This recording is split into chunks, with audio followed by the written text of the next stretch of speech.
Maven, DeepGhana.com.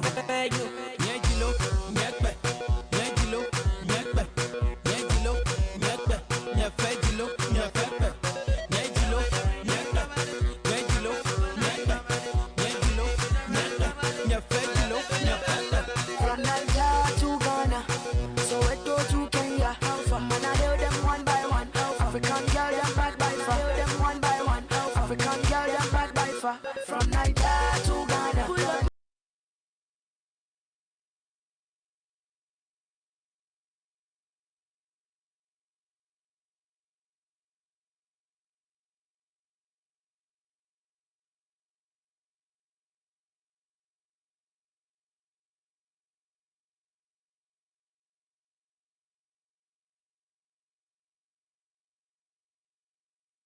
Prepare them for it as we proceed with the coverage.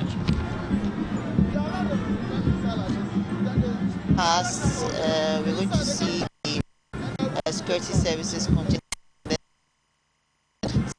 Some selected groups, including representatives of all the 16 regions. If you're updated, 16 regions now, and of course the Nation Builders Corps, forestation groups, and other banners.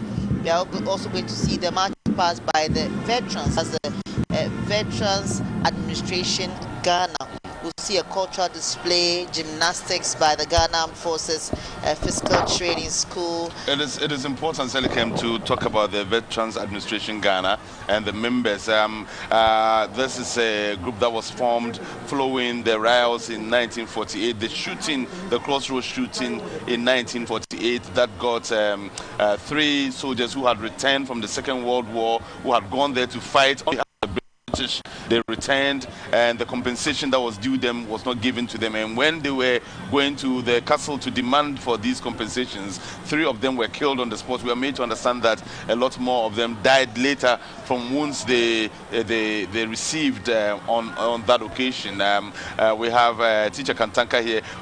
When the time permits us, we will allow Teacher to give us a bit of that history. She just talked about the fact that, and we'll be seeing them pretty shortly, the veterans who returned from the war, 1948. Largely, it is believed that it was that single incident that sparked off the true attainment of independence and got Osajifo and JB Dankwa and everybody else who had a hand in Ghana's attainment of independence at the time to wake up and begin to actually push for the final shot to be given. Yeah, that is very true. What happened after they had been shot, and 23 of them were also severely wounded, and this sparked general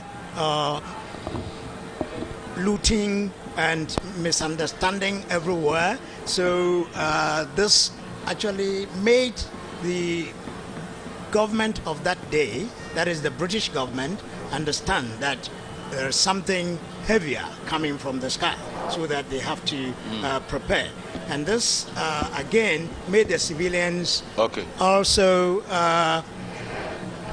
engage in a lot of demonstrations. We'll get back to that as we proceed with coverage of this event. But Commander, you tell us. So now we're about to see the what's the next thing? Telecom, you have all the details about the program, and then we'll proceed from there. We currently find pleasantries being exchanged by some of the high-profile dignitaries who are here. Of course, the president paying some courtesies to Otumfor, the Speaker of Parliament, and the other invited guests who are here. And we have already informed you, seated to the right side of the president, standing there right now, is the guest of honor for the 63rd Independence Day celebration, who is the Prime Minister of Trinidad and Tobago, and to his right is his spouse who came along with him.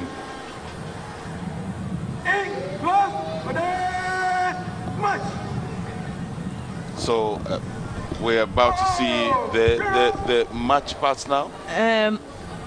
The Ghana Armed Forces and the security services will march off to pave way for the pupils and the students to march, as well as the other groups. And after that, we'll have the gymnastics and other cultural performances. It is after that the military.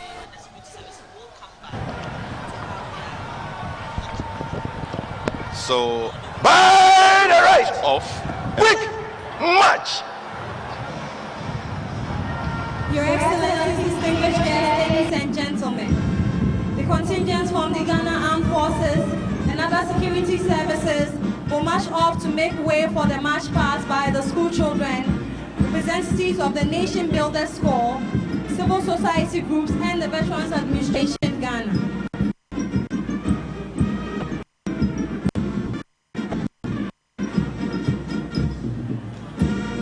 I will humbly hand you over to Madame Cassandra Chumampofo, the Ghana Education Service Head of Public Relations, to continue with the march past by the basic and senior high schools.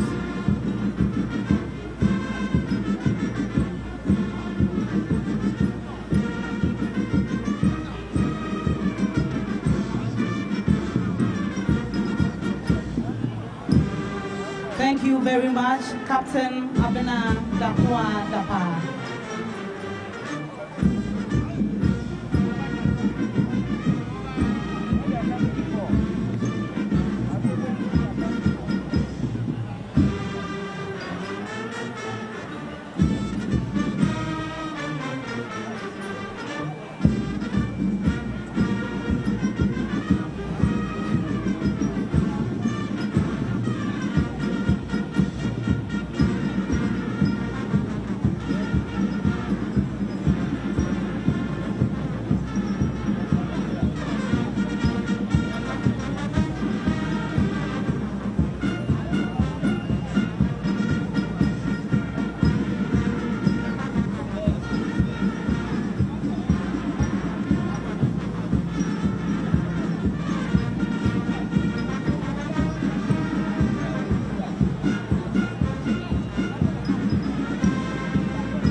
And if you just joined us, this is the 63rd Independence Anniversary Parade being held under the theme Consolidating Our Gains at the Baba Yara Sports Stadium. Your Excellencies, distinguished invited guests, ladies and gentlemen, the school's contingent from the Ghana Education Service were drawn from the Kumasi metropolis, Oforikum, Kwalaso, and Asofari Municipal. The schools are made up of 5 senior high schools, 8 basic schools, and 1 vocational special school. The basic schools are Senuanga JHS, Weweso MAJHS, Countries the opening Nyame the way for MAJHS, other countries CI Amadia JHSB, Indeed, it is a day of great pride for many Ghanaians. College Basic A, Odumase Extension, and Good Shepherd Junior High School. So all the pupils and students who will be marching here are pupils and students who have been assembled from various schools in the Kumasi metropolis. And they will be doing the march past. They have been rehearsing on these grounds for at least 5 weeks. And so we wait to see what they have to display to the rest of Ghana. It's the 63rd Independence Day in Ghana. And before we see the students come to march, and of course the GS is playing an active role in this. This is the armed forces, mass band. The mass band. Yes, and it's made up of the Armed Forces Central Band, the Army Band, the Navy Band, the Air Force Band, and the Police Band. So this is the mass band. Okay. And I just wanted to find out from the traditional ruler's point of view here, how when you first heard that this year the ceremony was being taken to Kumasi, what was the reception like? How did you receive that news? It was wholehearted. Without asking any question, we had to embrace it with all our hearts because it makes history. The first time in history that something of that nature is to take place in Kumasi and for the whole of the region. It's interesting that you are a historian, and today you will be part of history.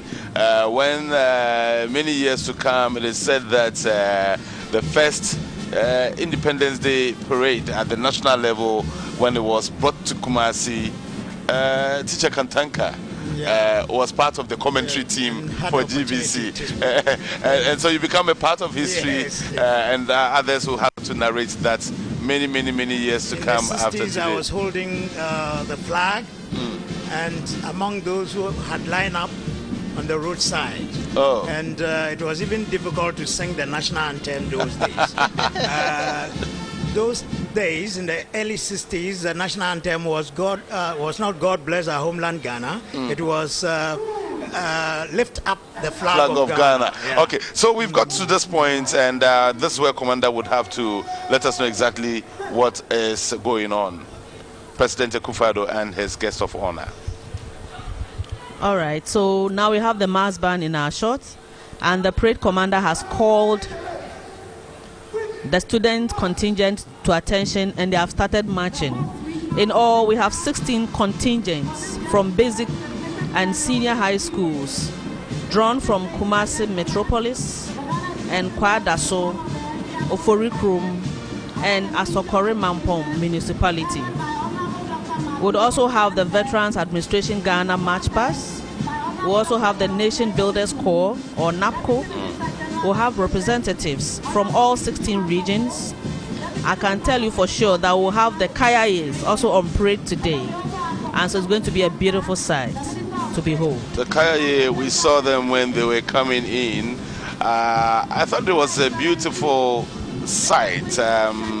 But I had my distinctively with their headbands. So you could tell that these were the Kaye coming in. And I'm sure that in our subsequent bulletins we'll bring you some of those shots. We'll bring those. But I have my personal reservations, which I'll express later on another platform. But all the same, the Kaye were here with their headbands also to participate at this event. We'll see them. And one of the questions we have is, or do we intend to take these girls off the streets and give them something more reliable to depend on, and so on? These are questions, of course, that will come up. Everything that happens here is supposed to ignite a conversation that will eventually help in the development of the nation. And so let's talk about all these things. But then we have the students marching right now. For many of these students, as we've been talking about since we began a commentary on this celebration, we have been telling for many of these students this will forever be in their memories. Many of them will live to tell generations yet unborn how they were a part of this. Today we've had Teacher Kantanka, who had the privilege of waving a flag when Nsoroma visited. Today he's telling that story, still with a lot of excitement and still with some very nostalgic memories and feelings. So many of these, another 50 years to come, 60 years to come, we'll be recounting the day they were part of this event. explain the kind of kente that the president has on his Right. thing. Yes. That kente tells a lot of history. It is called Ohene Afrosheng. That was made to commemorate the occasion when the king of Ashanti was exiled. British came to this Kumasi and arrested him and took him to the Seychelles Islands. And the people who were weaving at that time, the weavers at that time from Bonyure, decided to commemorate the occasion by weaving a type of kente called Ohene Afrosheng. And that is what the president has around his neck. All right, beautiful one. And when the president comes back on our screens, we will certainly let you explain again so that our viewers. And there he is. That's the president taking the salute. And so these are the colors you were explaining to us. That is, we have a type of design which we call a zigzag, which means that I am general, I'm ubiquitous, I'm hardworking. Wow. And so last year in Tamale, we were told that even the way you wear a hat with a smoke gives a message. It's the same with the kente, the colors you wear and the designs on. And so if I am not aware of the meaning of some design and I wear it to a certain public space and give the wrong message, what can be the repercussions on me? Well, people there who understand the meaning might approach you and maybe give you a new cloth to wear. If you are wearing a whole piece of cloth, you will be giving another to wear. All right. Well, we'll come to the traditional bit in a short while. We'll now turn our attention to the students who have been drawn from, this is the T.I. Ahmadiyya Senior High School, my school, and Opokuwari Senior High School. Forgive my bias, I simply cannot. And Flying Officer Anas is very much a part of this as well. I'm also an old student of Amas. This is the Opokuwari Senior High School in their traditional yellow and sea blue colors. It's beautiful, and the lines are meticulously straight. These students have been practicing for a while, I can tell. And at this point, you can't afford to miss. You would have to fall in line because it is a time where you finally get to showcase all the practice and all the hard work that has gone into this. And as they march, then you'll be giving credit to schools and how they're doing and their performance as they are coming through. The Sankofa Senior High School there in your shot, and they are in their white and pink. Baby pink. That's nice. Oh. And they are being led by their teachers who have been taking them through the rigorous training, and you can see. And I'm told that in many schools, to select a teacher who will lead these students in this kind of ceremony, sometimes the competition is tough. It can be very keen just to decide which of the teachers, because even for teachers, this is not a small matter, as we say in Ghana. And the President, His Excellency, will be standing through as he receives all these students marching past. T.I. Ahmadiyya Senior High School again, once in your shot. And their lines are straight. Our lines, JHS is also marching through. Their lines have always that been is the straight. St. Luanga JHS being led by a female teacher. It's important to emphasize in these times of talking about gender equality, when we see women playing their role. And do you see the feet of the students? It's in unison. None of them missing their steps. And these are basic schools. A while ago we saw the basic schools. We were so Senior high school. What's instructive is that all the schools that are marching here were assembled from the Kumasi metropolis and surrounding areas, and it's homegrown. Kumasi beyond age, so to speak. This is beautiful. And so on occasions such as this, it's the mass band that is providing the background music to which the march past is taking place. Commander, you may want to tell us what goes into selecting the songs. I realize many of the songs, how do you select them? Well, the session is done and his personnel. But basically, we normally play martial music or patriotic songs. You know, on this day, we need to whip up that spirit of nationalism. And so it's basically patriotic songs and martial music that is played. And that is normally the responsibility of the band officer. So he does that in conjunction with his lieutenants. Yeah. All right. The Danyame basic school. Yes, just a while ago, yes.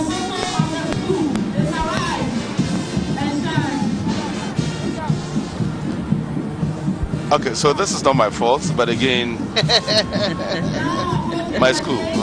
But this time they are paying compliments, so you can see this is to the right. This is a junior high school, okay. And they have turned to the right. Yes, to pay compliments. So, and at some point, the leader shouts, "Eyes right," and you can't miss it. You can't get it wrong when they say "eyes right." The eyes must turn to the right at the same time. Yes. Interesting. And so, who does the training of these children and the students? Funfair College primary school, just marching past there. So much effort put into the preparation of this one event, historic event, a big day for people in Kumasi, a very big day for people in the Ashanti region, and a historic one, of course, because it's now 16 regions. If it's going to go around, you don't know when it will come back to your turn again. So yes, the preparations that were put into this were really done meticulously.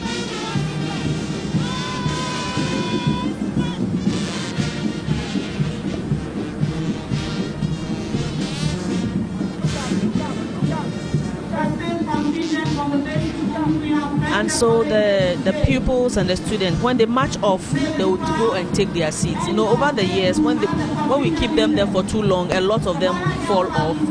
Some of them are so anxious. I believe they don't even eat at home.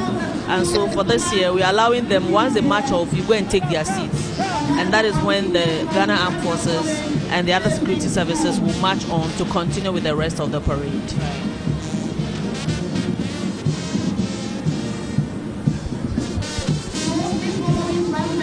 That's Good Shepherd RC Junior High School.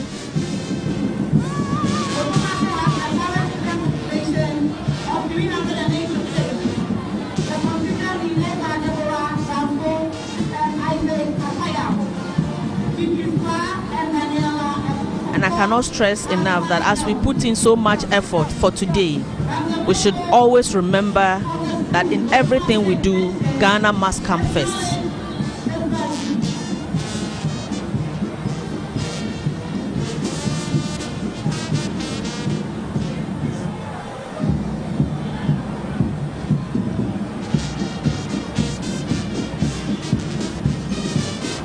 That is Odumasi Experimental Junior High.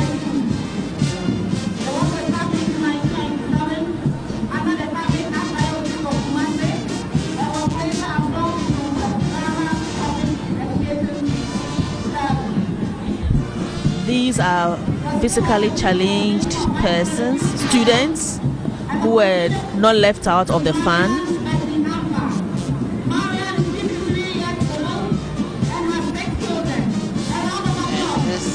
Is the fact that disability is not inability, because they were also able to stay in the sun and they came early, they've done their rehearsals and they are showing off what they are able to do.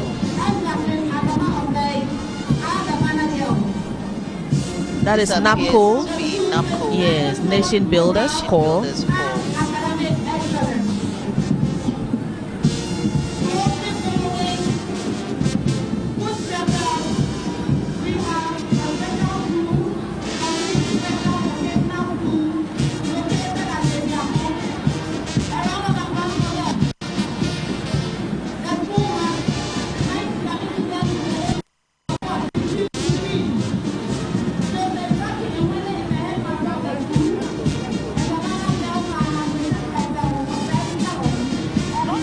and right behind NAPCO we have Ahafo region.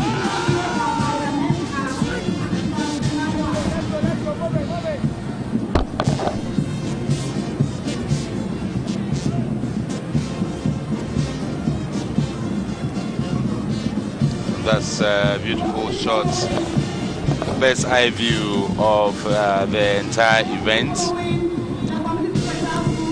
63rd Ahafo region is here to celebrate the 63rd Independence Day as well.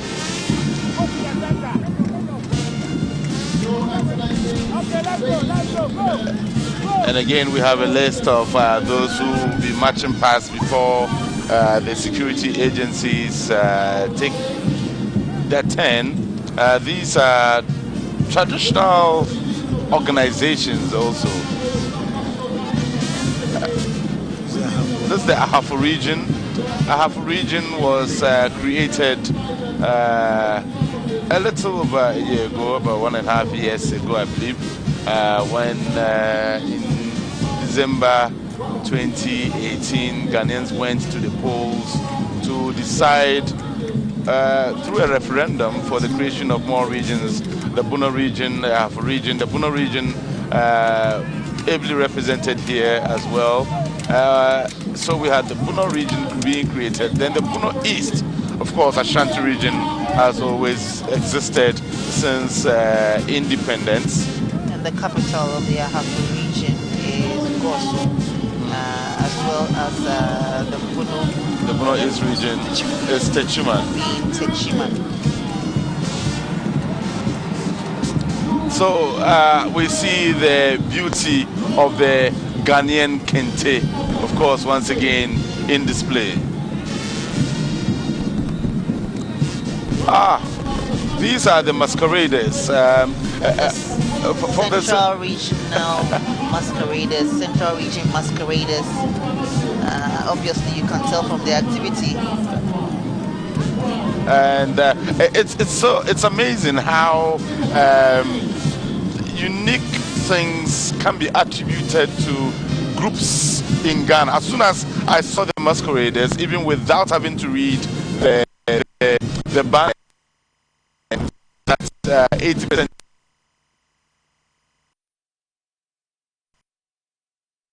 And because they have a special festival, especially in Winneba, where you have these things happening. You have the Manya Krobo cultural also coming in, and of course, typically represented of them in their beats.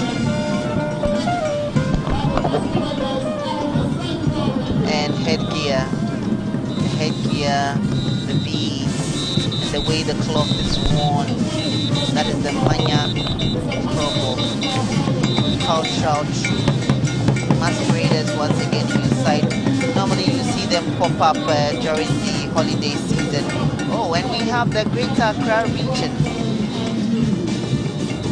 Okay, so it means that all the regions across the country are here to showcase what they have in terms of culture and in terms of their unique identities. We are being told currently the 40,000 capacity Baba Yara Stadium is filled up. There is no longer space to accommodate anybody. Can you believe that? More than 40,000 people have already arrived at the stadium. Every seat at the Baba Yara Sports Stadium is occupied as we speak. And around on the peripheries of the stadium, a lot of people have come together here. The police are pleading with people in the Ashanti region, those who are not here, to stay home and enjoy the scenes from the comfort of their homes, to enjoy the comfort of their... Well, thank you very much for the opportunity. I would like to plead with our people in Kumasi that whoever want to come to the stadium right away would plead with the person to stay at home and watch it on TV. It's streaming live on GTV. The stadium is full to capacity. We're pleading with the general public. The peripheries, as the commentator said, is also full. We don't want to record any stampede. Therefore, whoever is yet to come to the stadium should please stay at home and watch it on television. Thank you very much. I am ASP Godwin Ahianyo, the PR of the Ghana Police Service.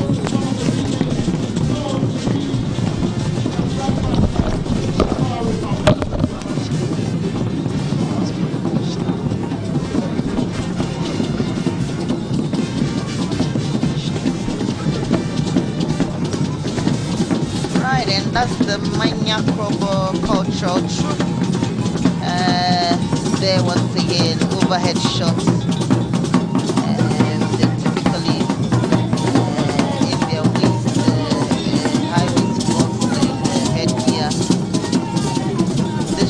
Coming from northern Ghana, the northern region, of course, one of the regions represented. That is the northern region represented in the smoke. So every region here is regions being showcased to the world.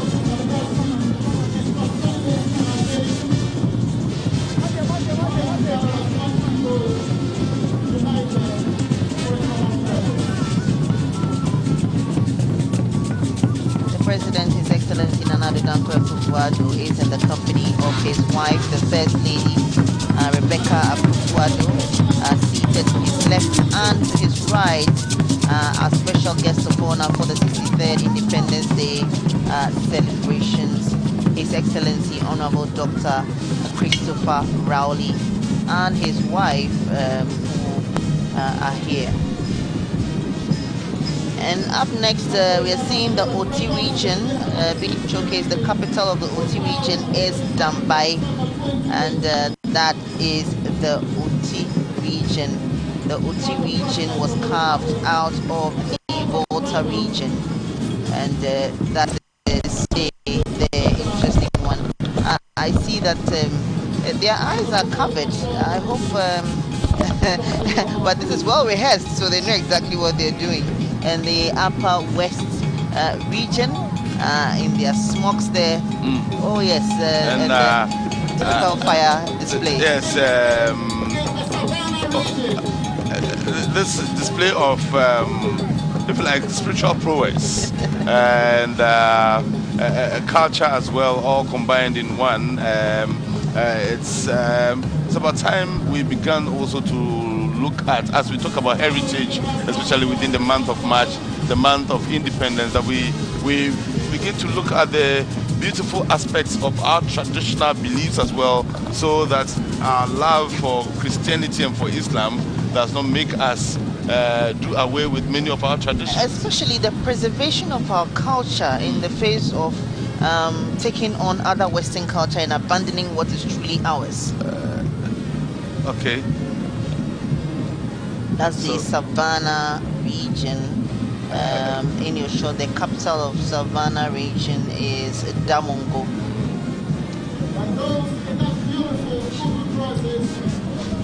Savannah region, of course, one of the regions that was recently carved out of the northern region. The Savannah region as well as the northeast region were carved out of the then northern region to make way for easy administration of that region, because it was extremely huge, and past regional ministers had a difficulty administrating a large region such as that, and they are here. Savannah region Butchers and Livestock Farmers Association, these are a group of people who have contributed to the nutrition needs of Ghanaians, and indeed under the watch of President Akufo-Addo, they have a policy, the raring for food and jobs, and these groups of people, and the railway line are here as well. And recently we've seen the construction of a railway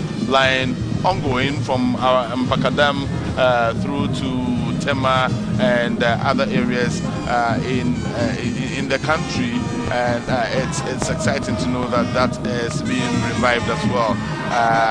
The masqueraders, of course, always on parade. The Volta region the region that recently gave birth to the Uti region. It's here also displaying their unique identity, their culture, and some bobo dance as well. You cannot miss Volta.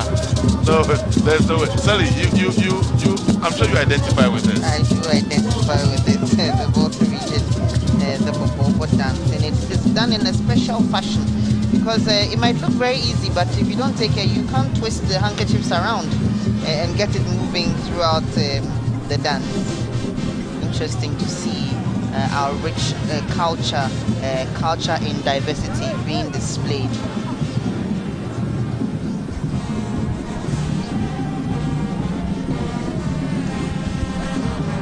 Thank you, Mr. President, for the Keita port. Saw that a while ago.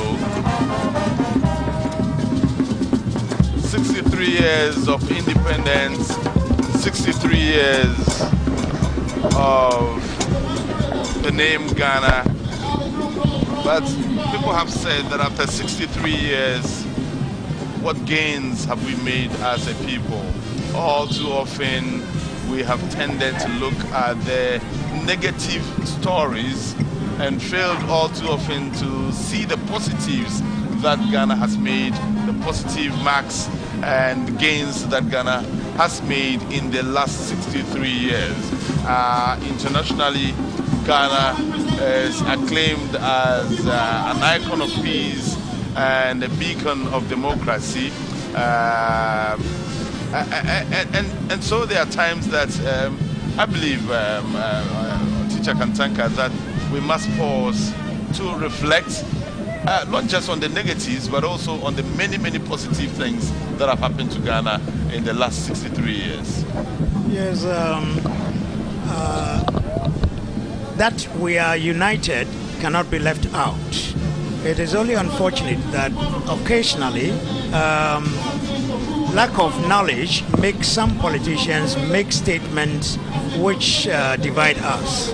But this is enough to tell us that what is important is to make sure that all that we do is towards unity.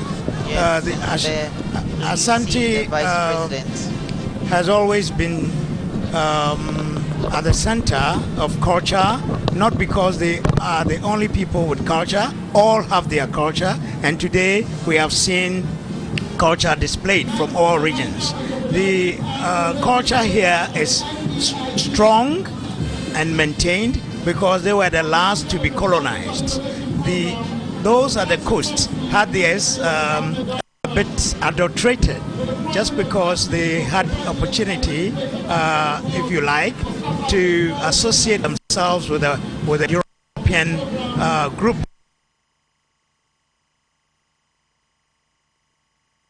Type of culture, European culture in them. We are told that the people here did not want independence. This we must learn that is not true, because Ashanti had to give up its own independence to join the coastal people, that is the Gold Coast, to attain independence. Before Ghana's independence, Ashanti was an independent nation. It was rather the Gold Coast that was under the British control. And when the time came for the Gold Coast to demand their independence, Ashanti met and decided that no, we cannot have our independence when our brothers don't have theirs. So let's drop our independence, join them as a one nation, call ourselves also Gold Coast. So Ashanti became part of the Gold Coast and they fought for their independence. So that is a big sacrifice. The 63rd Independence Day parade here at the Yara Sports Stadium. Just heard Teacher Kantanka, who is a historian at the Minsha Palace, tell us that contrary to some historical narratives, that the Ashanti Kingdom at the time did not want Ghana to be independent, that indeed they joined the rest of the people of the then Gold Coast to strive and to fight for the attainment of independence. And so whoever has that narrative, you must begin to revise your notes at this point in time. We are still seeing various groups. These are nurses groups showing what stuff they are also made of, participating actively here at this independence. These are fruit sellers and producers. Everyone, all people from all walks of life are here, and they are fully participating in this event. And what excites me about this is Selikem, the patriotism. Nobody is being paid for taking part in this parade. Everyone here is doing that on the basis of volunteerism. And so it means that the Ghanaian can volunteer. The Ghanaian can offer service for free. The Ghanaian is patriotic. The Ghanaian, or 2432 right there, sitting in state together with his wife and other dignitaries from the Ashanti kingdom. And so I was talking about the spirit of the Ghanaian when the right atmosphere is created for him. You don't agree with me? Exactly. It's important for us to acknowledge that we are who we are. We have an identity. That identity is something that cannot be taken away from us. No matter how globalized we are, being the Ghanaian you are, with the language you speak and where you come from makes you you. And it is protecting our land, our natural resources, our assets, and defending what we have. And there you have in your short the Kayaye who have just come in. We were telling you earlier about the Kayaye. Just before them, bush meat sellers just gone by, but you see the Kayaye. And for those who may not be they familiar, do not need a banner.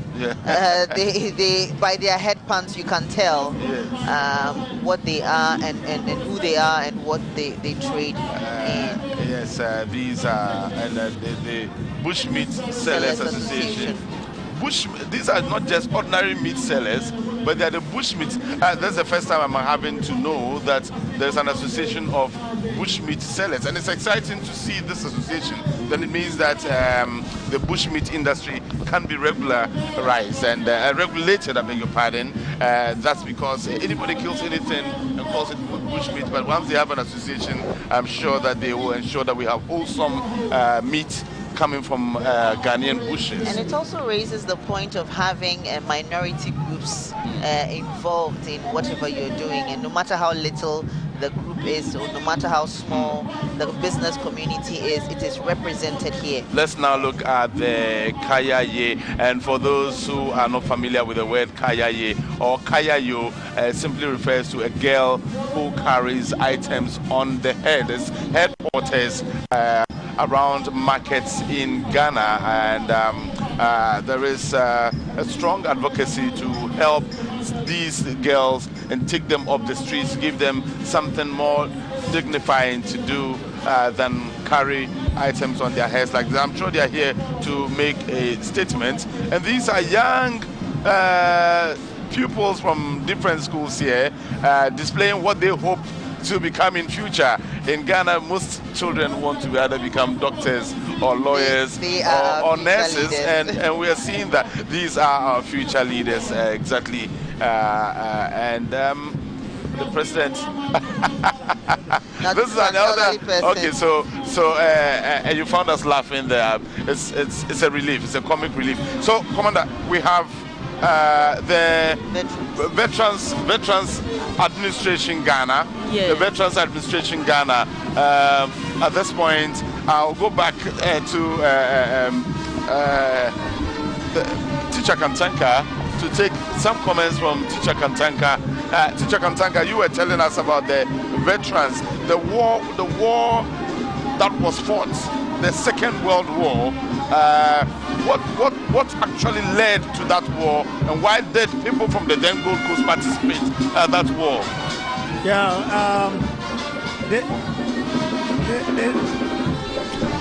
The Second World War which started in 1939 and ended in 1945, was packed by Germany. I think at a point in time, Germany wanted to control the world, and they started taking control over the neighboring states around Europe. So the world was alarmed, and the whole world decided to stop Germany from that act. And Ghana was part of Britain. That is, Britain was our colonial master, so wherever they went, we had to go with them. So people were recruited from here to fight at different fronts to liberate us from the German control. That is where we had these veterans coming from. After the war, the pensioned soldiers organized themselves into an association called Veterans Association. It is this same veteran who marched to the castle to demand some rights from the colonial master, where three of them were shot, and that sparked the independence struggle. And the three were Sergeant Ajite, Corporal Atipo, and Private Odati Lamte.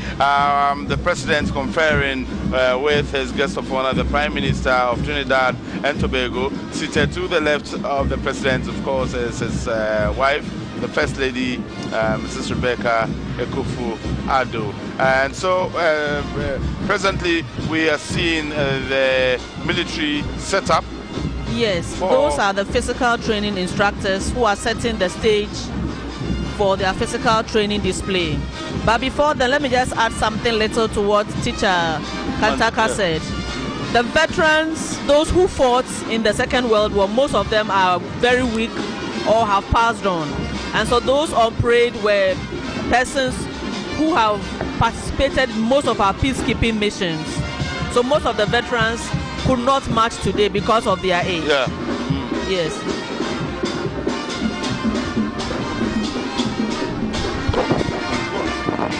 All right, so again, a snapshot of the beautiful scenes of Ghanaians.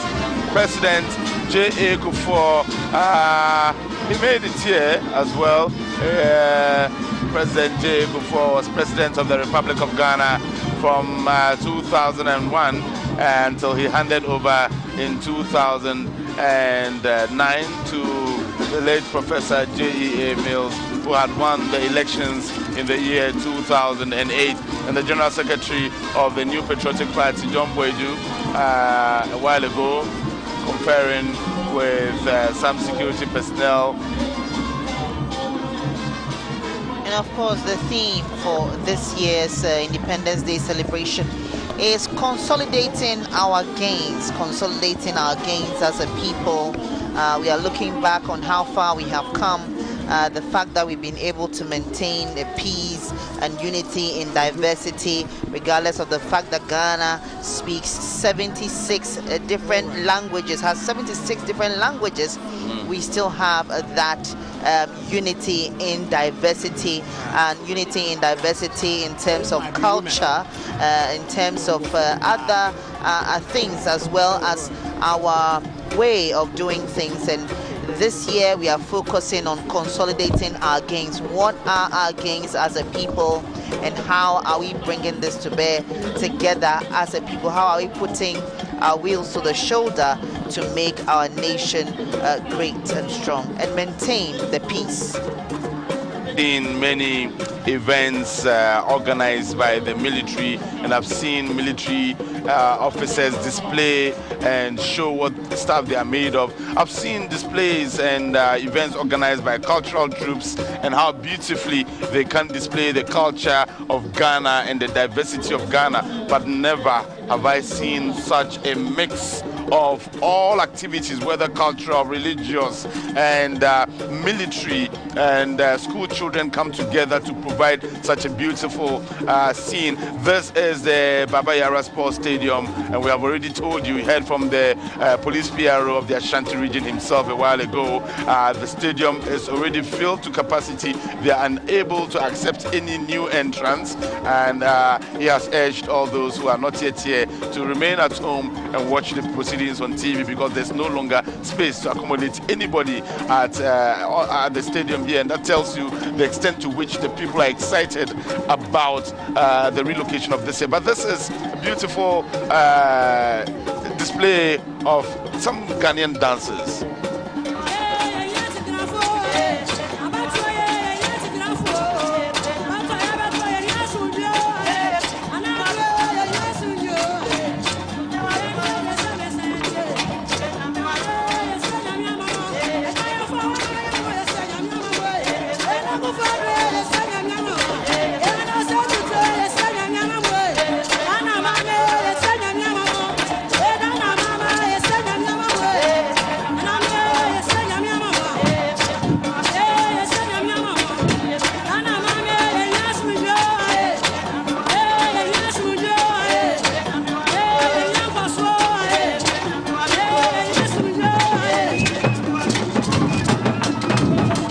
And from the northern belt of our country is the Bamaya dance, which is performed solely by men.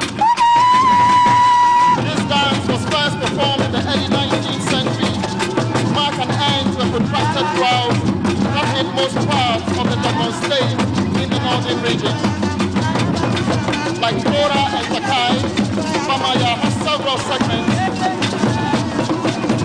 with its own name.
consolidating our gains.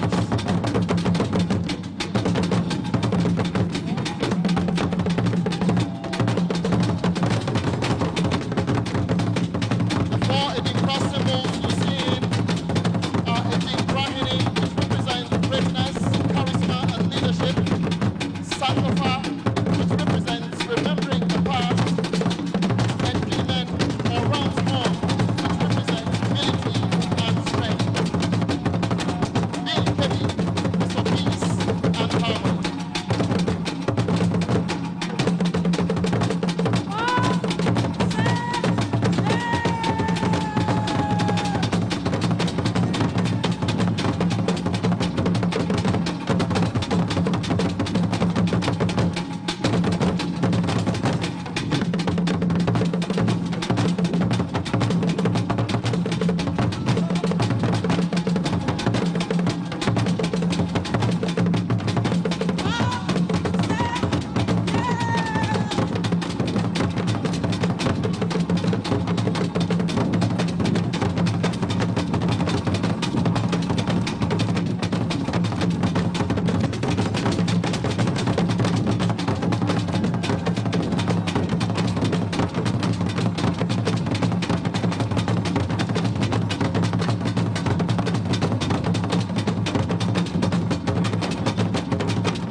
Center for National Culture in Kumasi. The trainers are Berima Esumedu-Sechi, the Regional Director for the Center for National Culture, Mustafa Isa, Head of Performing Arts Department of the Center, Kofi Obeng Onyina, the Sectional Head, and Julius Yaukwansa, the Acting Dance Instructor and Choreographer. And that was a performance from Next, the we shall have Center military for physical National training Culture. display. And the military will now show us their physical training display. So again, what's the significance of such a display on an occasion such as this? But again, anytime we have these scenes, I cannot resist the temptation just to express my own excitement and admiration for the beauty. You can see the diversity.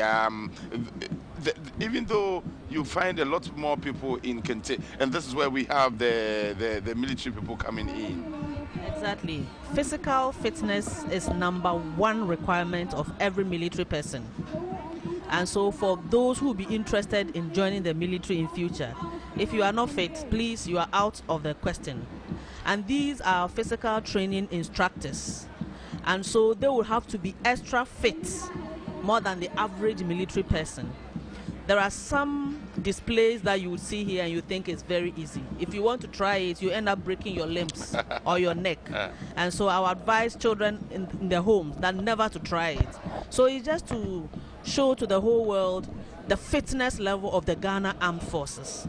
And also to let you know that some tasks may not be that simple, but with constant training, you can easily overcome them. Particularly in Tamale, we saw, and that picture went viral after the 6th of March 2019, when we saw that military person jump through a ring of fire without scratching himself. That picture went viral after the 6th of March on that day.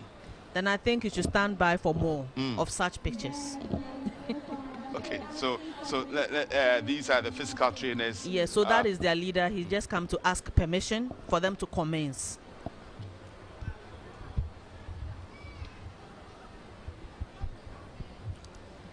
And so that is the prone lying and thigh support. So those on the chairs have thigh support and those in front have prone lying. And then wow. We have shoot through and split to sit. That was there a while ago. And that was the backward roll and forward roll out of chair act.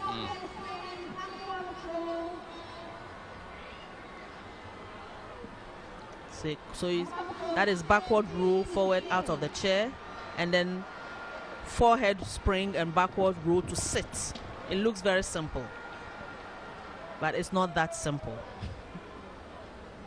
Can imagine the hours of rehearsal that had to go into doing this, because as an individual you may be able to do it alone, but to do it together with others and in unison would demand a lot of practice and rehearsal. I just saw what happened there. Yes. And it's almost like marching while still engaging in some form of exercise. Yes. And they are doing it to precision and timing. Yes, back band lift and handspring in pairs. That's what we are watching now. Bend back lifts and handspring in pairs. So these are the personnel, the physical training instructors who train the military personnel. The military personnel. Yes, and they are military personnel themselves. Commander, did you go through this? Oh yes, every military personnel goes through. You did this? I may not know. I didn't necessarily do it because I am not a PTI. So the PT course is also a core. And the crowd went ecstatic over this one. Because it's pretty. Yes, very nice. It was very nice. But if there was a mistake there, you can imagine the kind of pain it would have caused the receiver of that mistake. Exactly. And so, and this is where the warning comes in. Do not try this at home. You need to be an expert to be able to try some of these stunts that the military personnel here are displaying. The president obviously the president is excited with what he's seen. He's the commander-in-chief of the Ghana Armed Forces.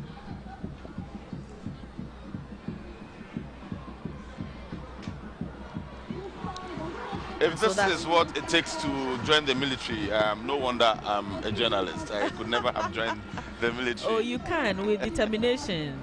I believe everything in life is about determination. And most of us go without having any idea, but with determination, one can sail through. But it's difficult, I must admit. So that's one phase of the display. And now we are having the individual displays.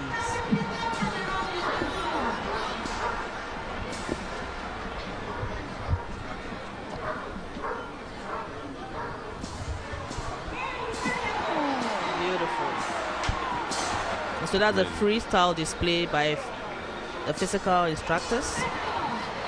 And the aim is to test their ability and agility.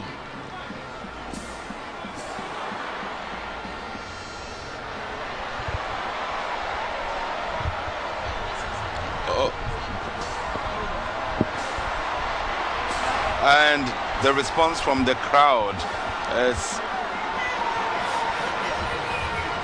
So at this level, you as a physical trainer on this stage, you come and do whatever you feel like doing? But they've rehearsed, so you know which one you are doing and which the other person is doing. So that we can have a variety of them.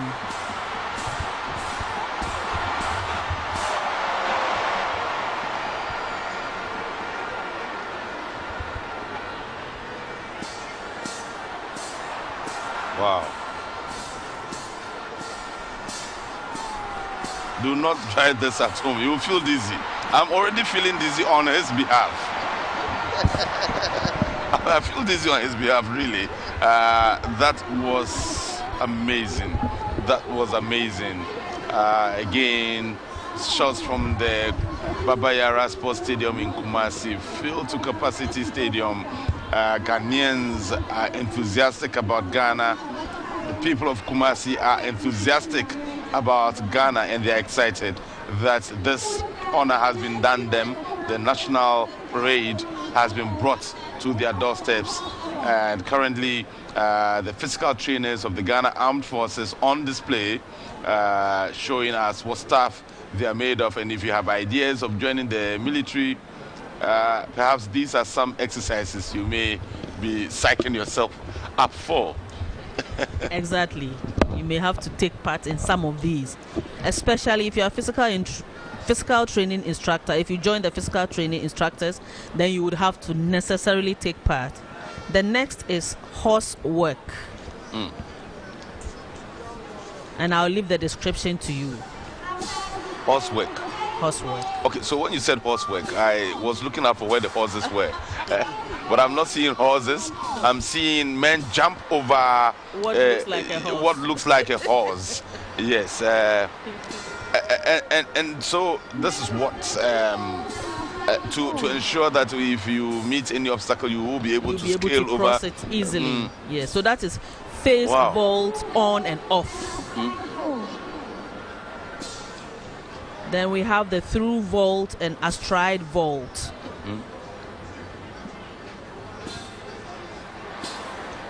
Right. That was beautiful. Yes, all part of it. Of course, Asantino's 82, Otumfo's 82, the second, also admiring the scenes here. He must be a very proud king at the moment. He's here admiring and observing events as they unfold. The scenes here are so beautiful. The cameras will not be able to bring every thing to you in your homes, but we'll try to give you as much as we can. This is still the armed forces, the Ghana Armed Forces, displaying some skills. These are physical trainers, and Commander Veronica Ahen, who is here in commentary position with me, has been warning us that we should not try this at home. This is for experts. If you are not one, do not try it. You may end up hurting yourself. Selikam, did you ever dream of engaging in any of these exercises? Absolutely not. It appears that even this one was well rehearsed over and over again. It takes a lot of effort and skill to have to get to this point of perfection. Wow. This is just admirable, and you can just hear the crowd appreciate the display, the physical display.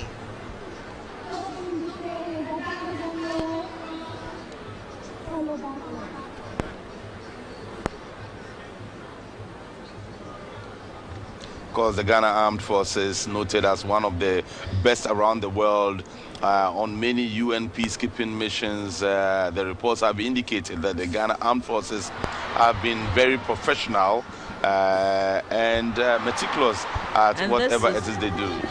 Yes. And that is the dive and roll through the loop. Dive and roll through the loop. Oh.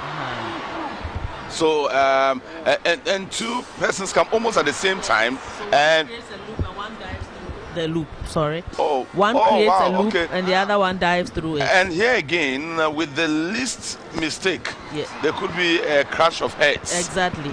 So it's done with training. And let me add that Lieutenant Gershon Adase and his able safety supervisors, Chief Petty Officer Class 1, Aqua Bernard, Staff Sergeant Oklu Roland Moses, and Petty Officer Class 1 Seshi Sylvester, Flight Sergeant Amponsa Jeffrey, and Staff Sergeant Adata Courage worked tirelessly to bring this personnel to this level. Even though they are physical training instructors, they still needed to train.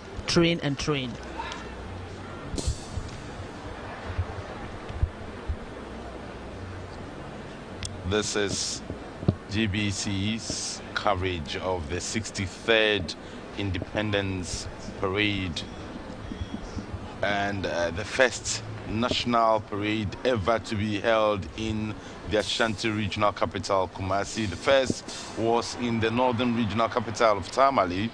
And here in Kumasi, we're seeing beautiful scenes, beautiful sounds, beautiful people, beautiful cultures, diversity of cultures meeting at one spot, and that spot is here at the Yara Sports Stadium.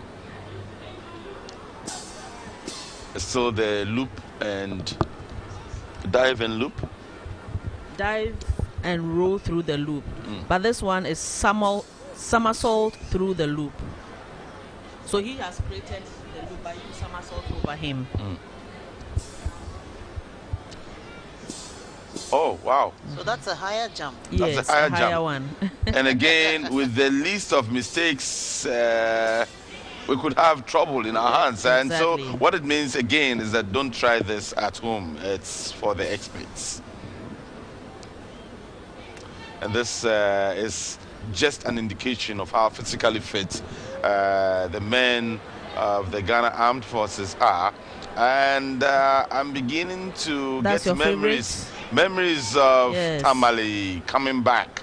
I saw something similar, and then it began to blaze with fire, and we had men and personnel from the Ghana Armed Forces jump. Okay, so we go. There we go again. You can. And the crowd is responding to this again. The crowd went ecstatic over this one. Anytime someone jumps through it successfully, because if you fail to do so, you will not go back home the same. You can't afford to touch any of the edges. You cannot. But this will also be very hot. Yes, it is fire, so it's hot.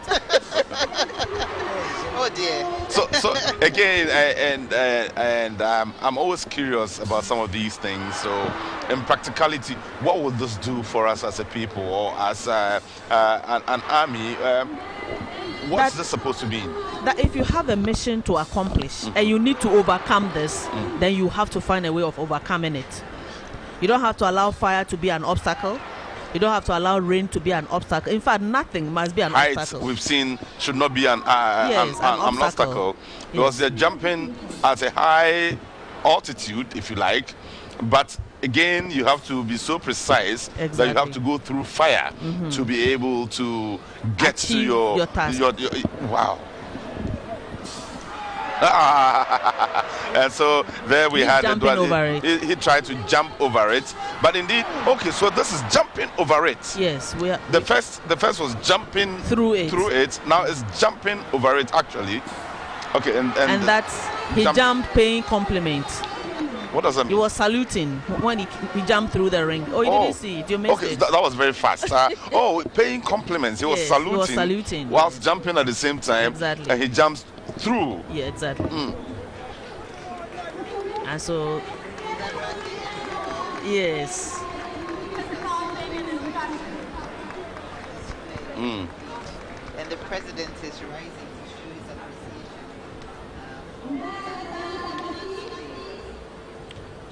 So the leader is going to ask permission again for them to march off.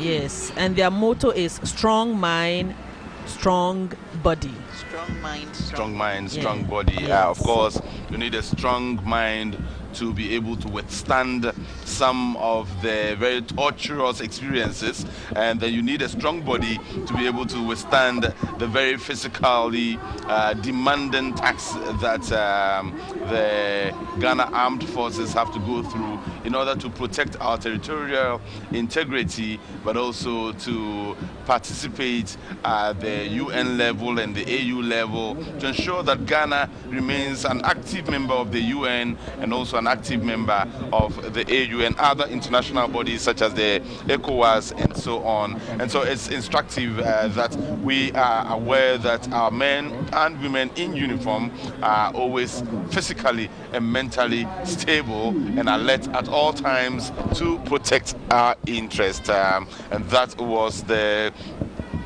physical trainers of the Ghana Armed Forces. So now everything is in the hands of the security agencies at this point in time. We've seen the horse work. What next? We have a little surprise, and I'll start speaking only when they start it.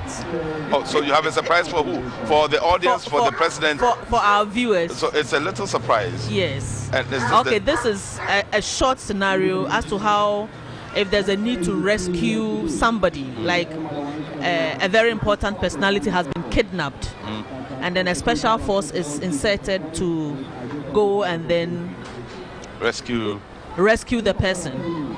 Before such people get onto the field, we'll have security intelligence giving us an idea as to the location. And then in real life scenario, the aircraft would have dropped the persons far away, and then they'll find their own means to the location. So we are assuming that they have found their location, and some personnel will rappel and others will do fast roping. There are two types of getting down from the aircrafts to rescue that person who has been kidnapped. But for the sake of time, I'm sure they are going to give an abridged version, so you will not see all the nitty-gritty. So now this chopper is assumed to have arrived at the spot where the person is being held hostage, so to speak. This particular one will have to be happening a bit far from the location. Because it will draw attention. It will draw attention. So it will be far from the location. Yes. And then the personnel would have to find a way of walking down here. Exactly. Okay. So this is where we are now. Yes. So this is rappelling. What you are seeing now, that form of dropping is called rappelling. And it's normally dropped off the location for the personnel to walk a distance or drive, whichever means is available, to the site of the operation. And because I'm privy to it, let me add that the first person coming out is a female. Oh, yes. We have, well, it's clear. We can see it's a female, and she's done it so effortlessly. She's landed very well. So they will from here then join, because we saw two men with a motorbike like. It's more than two. It's because of the camera. Okay. They have actually secured the whole place. So they have them around virtually the whole stadium. So this is rappelling from the chopper to the location. Yes. Not the direct location, but a location a bit far away, so that you do not draw the attention of the enemy before you go in for the rescue. Otherwise, then the enemy would devise defensive mechanisms against you. Exactly. Okay. So it is assumed that here at this point, the enemy doesn't know that any action is being taken. No. And even if it happens that they have to drop the enemy at the exact location, okay, should I be giving out so much information? I think I'll keep it to myself. So we'll see the surprise. What we have now. Yeah, we'll have the surprise here.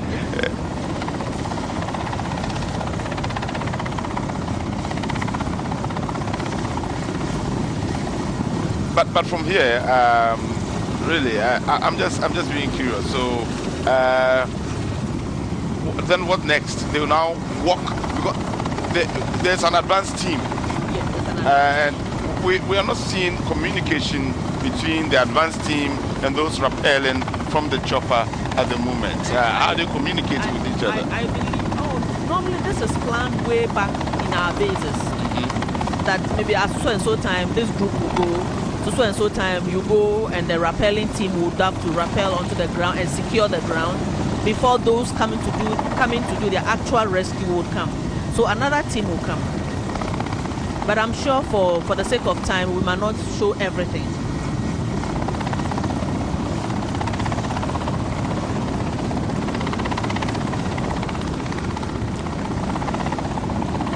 And the fact that we see them rappelling so easily doesn't make it easy at all. It can be very, very intimidating. Even the aircraft alone, the air blowing around it, can create a lot of challenge. So this required training. And this person is coming out with a dog. This is a trained dog for such exercises or operations. And the dog is aware of this. So yes, the dog has trained. The dog has trained, and this is not the first time the dog is going through such an exercise. No, this is not the first time. Okay. And the dog is trained to know all the other persons, all the other men and women in the battalion? Not necessarily. Yes. But the dog trainer gives it instructions and it obeys. Right. Dogs are very sensitive pets. If only you have time and you train them, you can use them for so many things. And these are specially trained military dogs for operations.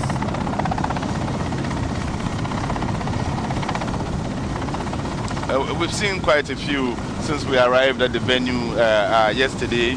Very strong, looking dogs with huge muscles, with the ability to push down a man if you're not careful. We've seen a few of them here, and it's exciting to know that the Ghana Armed Forces is that well prepared in terms of yes. So in reality, this team will go and help those on the ground to secure wherever. So this team will drop off and walk to close to the location of the incident and secure the place and be ready to fire back or return fire if the enemy should try to fire on them.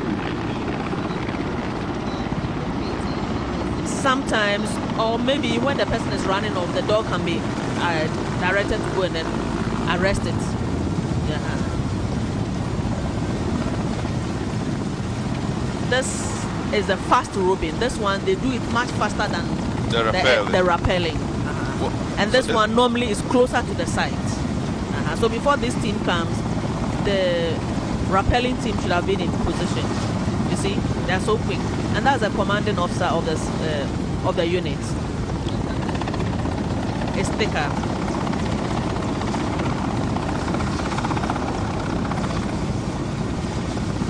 But like I said, for the sake of time, a lot of things have been left out. Yes. Because there will be the need to exchange fire and all that.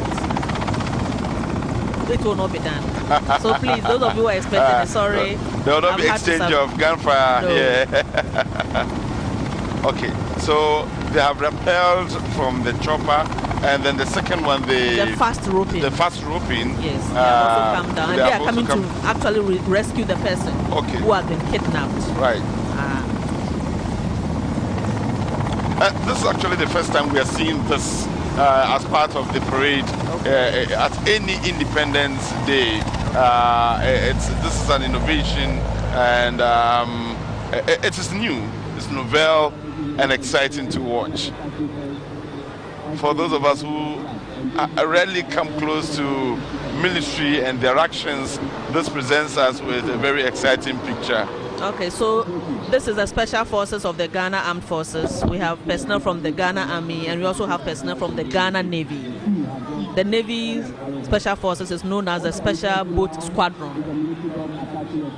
And the members of the rappelling team, the first crew, were Flight Lieutenant Dominic Ajokache, Flight Lieutenant Daniel Foley, Flight Lieutenant Samuel Nyako Mensah, Flight Lieutenant Patrick Opoku Buachi, and Warrant Officer Class 1 Mafo Osei Halifax, as well as Warrant Officer Class 1 Richard Mensah.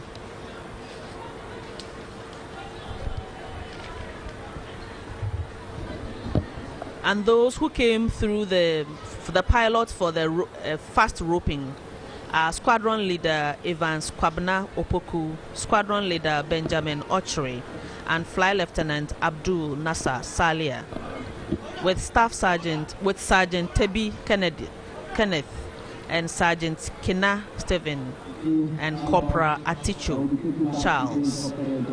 And so the dog has helped them to arrest whoever is fomenting the trouble.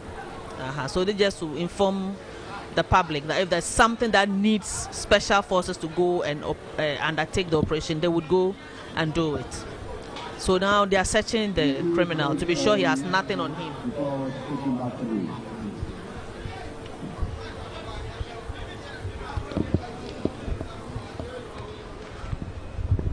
The crowd of people here at the Yara Stadium observing as the Ghana Armed Forces, I should say, show us what stuff they're made of and how prepared they are to protect the territorial integrity of the Republic of Ghana. We've come a long way, 63 years of independence, 63 years of so much to celebrate and so much to look forward to.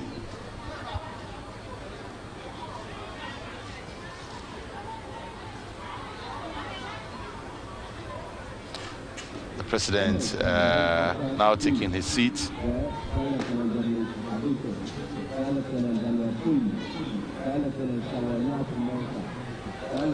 So the special forces are now marching off. Yes. Assignment has been done. Yes, accomplished. Accomplished, Yes. and their tax is done, and they will now go home, if you like. Yes. They've been dismissed. Yes, they sought permission. It's in the military that dismissal means something different from the rest. When you are dismissed, I've heard that in the military, that means go home. In other circles, when you are dismissed, it means don't come back here ever again. It has different meanings at different times. So if you're on parade and they said turn to your right, dismiss, it means turn to your right. You have closed whatever we are doing. Go home. But you can also be dismissed from the armed forces. So it can be used in the connotation that you know as well. Thank you so much, the Vice President of the Republic.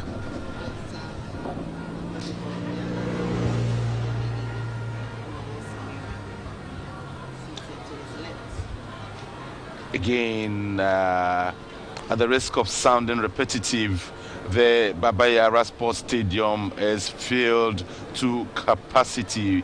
40,000 plus people are here. We have thousands more around the vicinity of the stadium.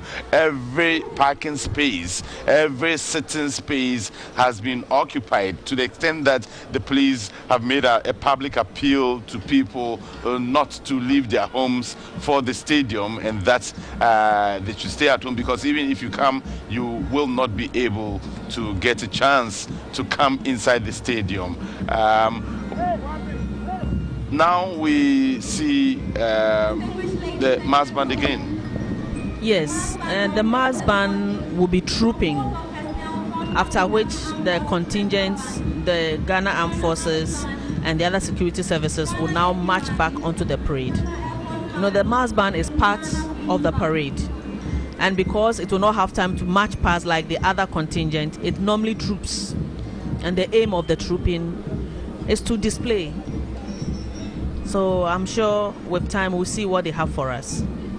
So this is the mass band, and the mass band is made up of various bands from the various wings of the Ghana Armed Forces. Yes, we have the Armed Forces Central Band, we have the Army Band, we have the Navy Band, the Air Force Band, and the Police Band. And so they always come together during. And on this occasion, who then leads the band? Is it the Army, the Navy, the police, or who leads the band? Normally the most senior, and in this person is the band officer. In this instance is the band officer, and it's the person of Naval Lieutenant Stanley Theophilus Brock. And he's assisted by Lieutenant Emmanuel Eric Yaboa, Lieutenant Foster Opoku Jan, and Assistant Superintendent of Police Felix Osei Maabua. So the leader is the band officer. Yes. And in the military, you also have band masters. He is the band officer. So these are drum majors. We have the band. Okay. The band masters normally are behind the band. So those marching now with the maize are the drum majors, and they display with the maize. And then we have the band masters. They are normally behind the band as they march. So maybe when they come around, so these are drum majors, and they are led by the senior most drum major, who is in the person of Chief Petty Officer Class 1. Sorry.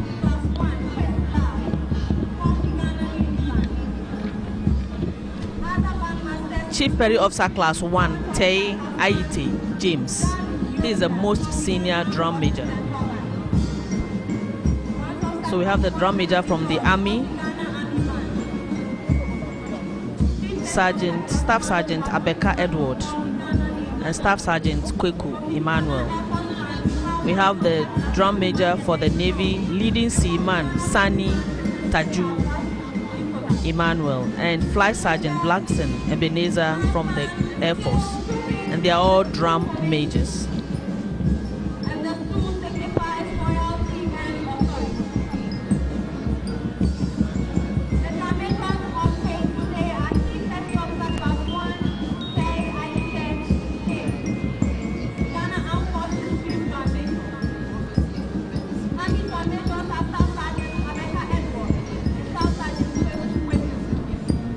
while ago, the band had displayed a stool, and we know the significance of stool in the Ghanaian culture. Stool is a mark of authority and royalty. In Asante Kingdom, we are aware of the golden stool, and as a nation, we have the presidential stool. And so, the band a while ago demonstrated stool. They displayed the stool.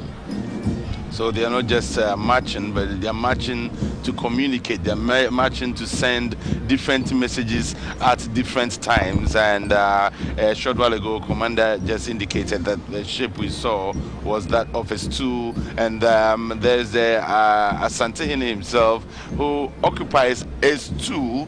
And we know the significance of a stool in the Ashanti Kingdom. The stool actually reflects the spirit of Ashanti. That is true. All chiefs have a storeroom where stools of the past chiefs are kept, and you have to do your work very well and with distinction before your stool will be preserved. Otherwise, it will be left white and it will not be blackened. The blackened stools are the most prestigious of all the stools. So this is a trophy for every chief who lives honorably. All right, so it wasn't by accident that we saw the military do that for us, especially as we are in the Ashanti region. And so that was the drum majors displaying with their maize. And that is a mark of authority as far as they are also concerned. And that is the most senior drum major, Chief Petty Officer IT.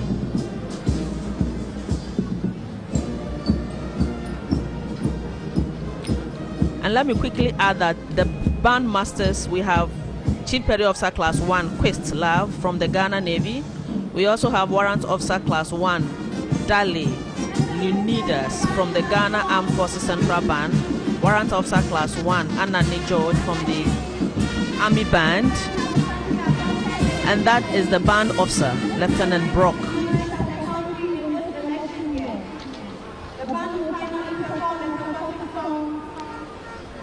We also have Chief Petty Officer Class 1, Boachi Emmanuel from the Ghana Navy. And the Ghana Air Force, we have Warrant Officer Class 2, Mayedeng John. And the police, we have Inspector Boateng Nicholas.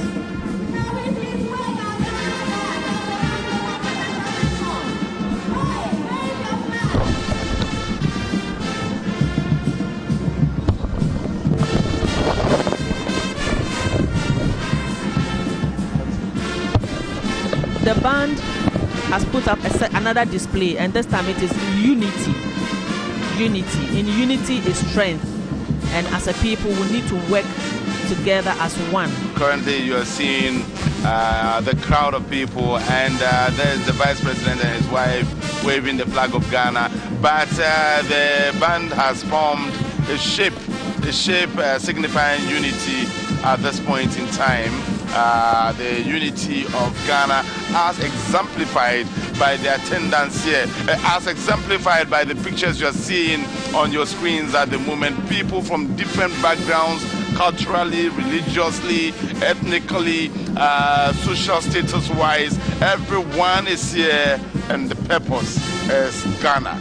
The love of Ghana, 63rd anniversary of Ghana's independence it is. Let me quickly add that the drum majors for the police are Sergeant Ada Daniel and Corporal Ampoma Matilda.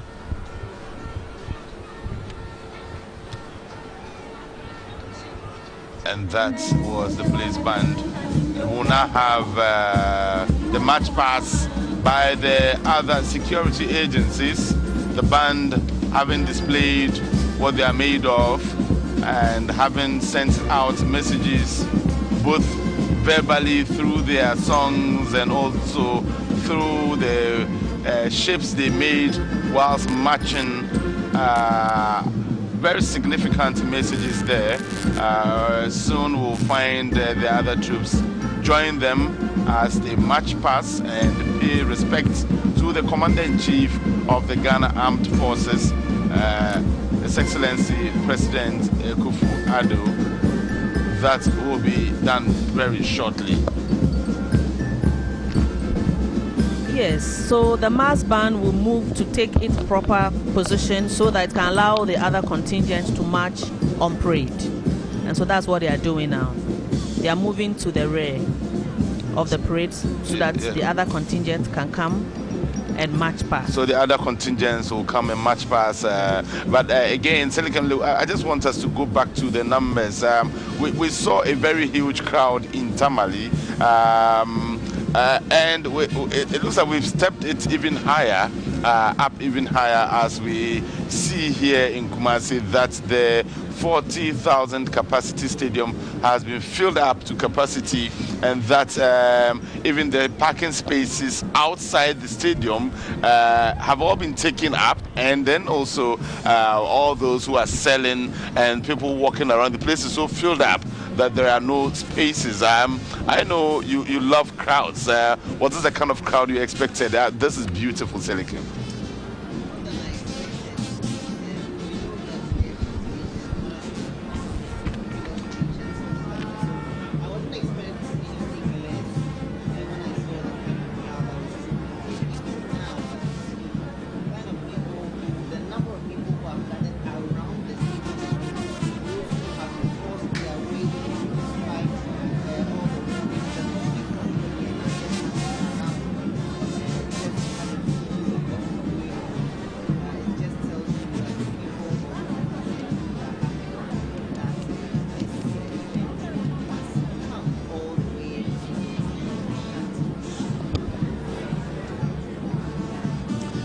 The other contingents now taking their turns to march.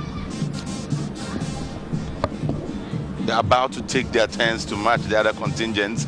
And a while ago, I just saw a picture. I wish that we had stayed on it a while longer, where I saw a man wearing smock, another wearing kente, and right beside the one wearing kente was a man in Agbada. Three different cultures in one picture. Pictures speak much louder than words. Ashanti region is home to a variety of people. The Ashanti trace their history, and you find that they have interacted with many people from different backgrounds. You agree with me? Yeah, very much. We have the city of Kumasi and towns inserted in the city. So we have the Angloga, which is bigger than Angloga in Volta region. In Kumasi, we have Fanti New Town, which is also bigger in terms of size compared to Mankesim in the central region. We have Dagomba town, we have the Mosizongo, we have all these people, and not just that, they have their chiefs who have position in the chieftaincy system in the Ashanti kingdom, so that the Angloga chief is within the Jasi division, and then we have the Fanti chief on the right wing chief, that is Nifa division. So we have all these people and their positions within the kingdom, so that they don't find themselves wanting. Everybody is seen as an Ashanti. The Ashanti is not the language. It is everybody who lives here. Wow, interesting. I knew about the Gomba line. I know about Angloga in Kumasi. I know about the Zongo and so on. But it's interesting to find out that these groups of people actually have seats in the Ashanti kingdom and the structure of the chieftaincy in Ashanti. So they don't see themselves as strangers. They all belong to it, and they have their chiefs who move closer to the king more than even an ordinary Ashanti would move closer to the king. The contingents have just started marching at the moment. These are men from the Ghana Army, I believe. Yes, that's the Ghana Army now.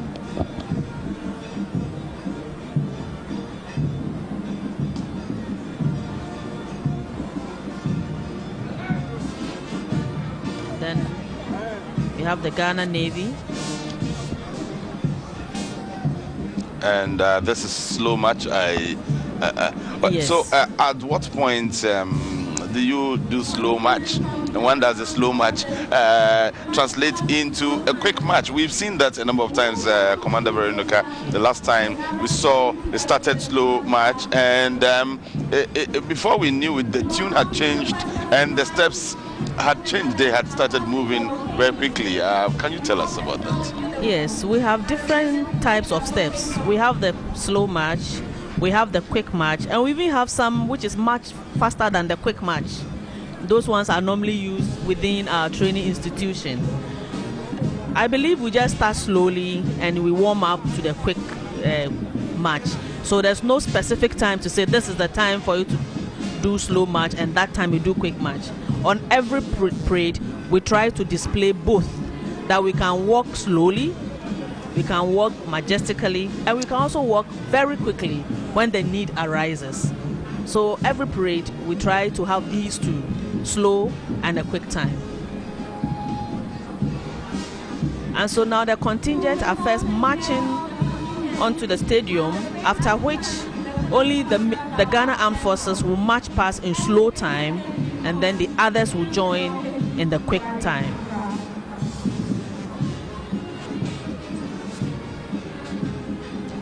And that's a color party in our shot a while ago. And colors are very, very important in the military.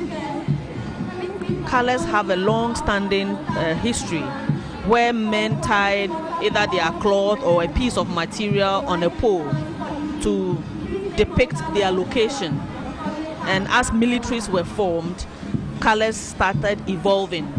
And so on the battlefield, you always had your colors at a particular location such that in the noise of the battle, it is raised aloft so that wherever you are, you can see it. Even as you fight, you make the effort to get to where your colors are. And once the colors were taken over by the enemy, you lost the battle and you became prisoners of war or slaves. And so colors have been protected since time immemorial. And that's a parade commander. Right, so now let's listen to the parade commander. Captain Edu Jemfi.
It is only the armed forces that will march past in slow time, and when they are done, the other security services will join them to march past in quick time.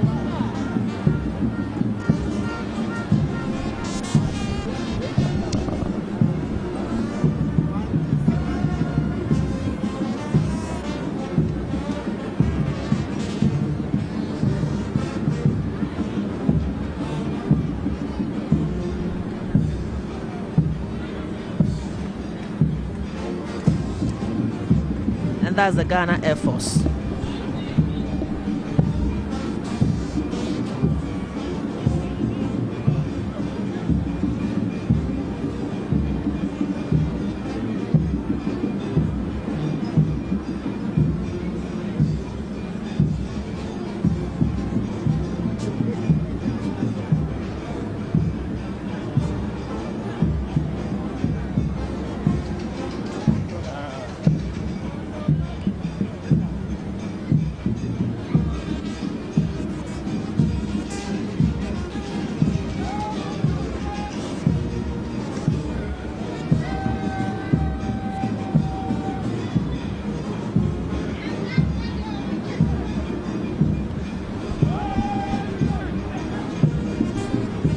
And the gentleman on the horse in the white is the parade adjutant, Lieutenant Commander Jabbar Bentel. And the lead officer is the parade commander, Group Captain Edu Jemfi.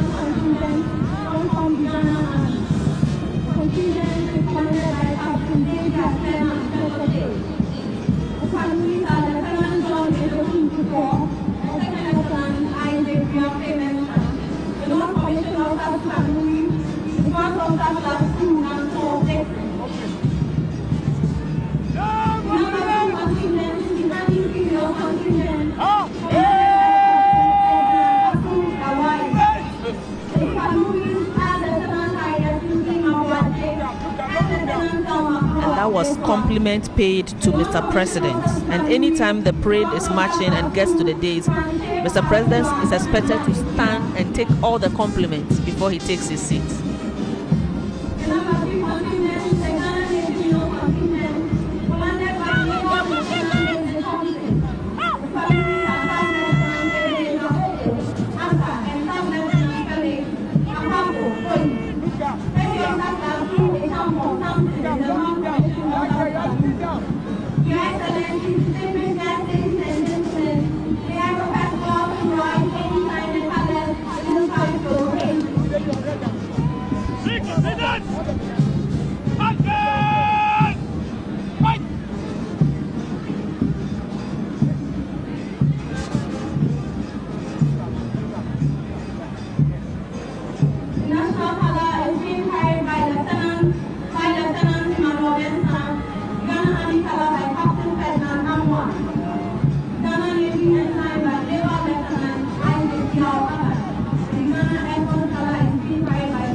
Number 4 escort contingent is the Navy female contingent, commanded by Naval Lieutenant Selina Bia.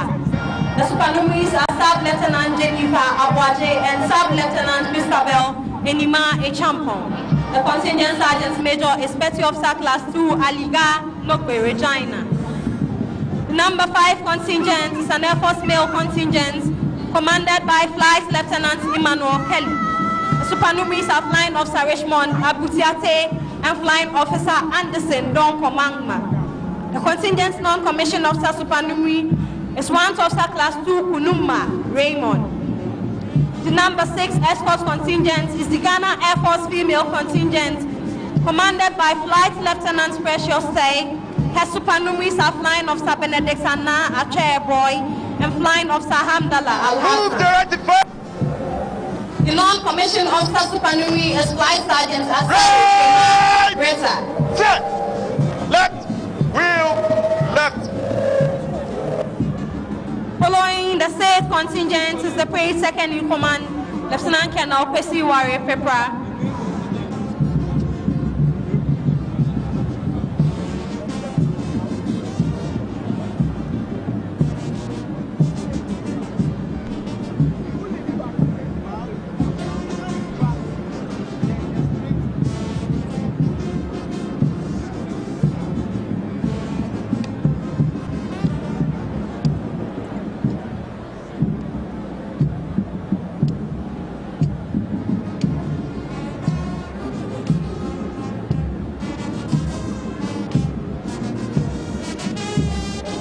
Your Excellencies, distinguished guests, ladies and gentlemen, the Ghana Armed Forces contingents and the contingents from the other security services will march past in quick time.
distinguished guests, approaching the dais now is the #1 contingent, the Army Male Contingent from the Southern Command of the Ghana Army. The motto of the command is Kulum Shiri, ready and willing. Kulum Shiri, ready to fight. Kulum Shiri, shield the nation. #2 contingent is the Army All-Female Contingent, drawn from the Support Services Brigade Group. Their motto is press on, and the response is regardless. The #3 contingent is the Ghana Navy Male Contingent, drawn from the Western Naval Command in 2nd D. Your Excellencies, distinguished guests, ladies and gentlemen, may I request all to rise anytime the colors move past your location. An important feature of every military parade is the custom of carrying colors. And today we have 4 colors on parade: the Ghana National Color, the Ghana Army Color, the Ghana Navy Ensign, and the Ghana Air Force Color.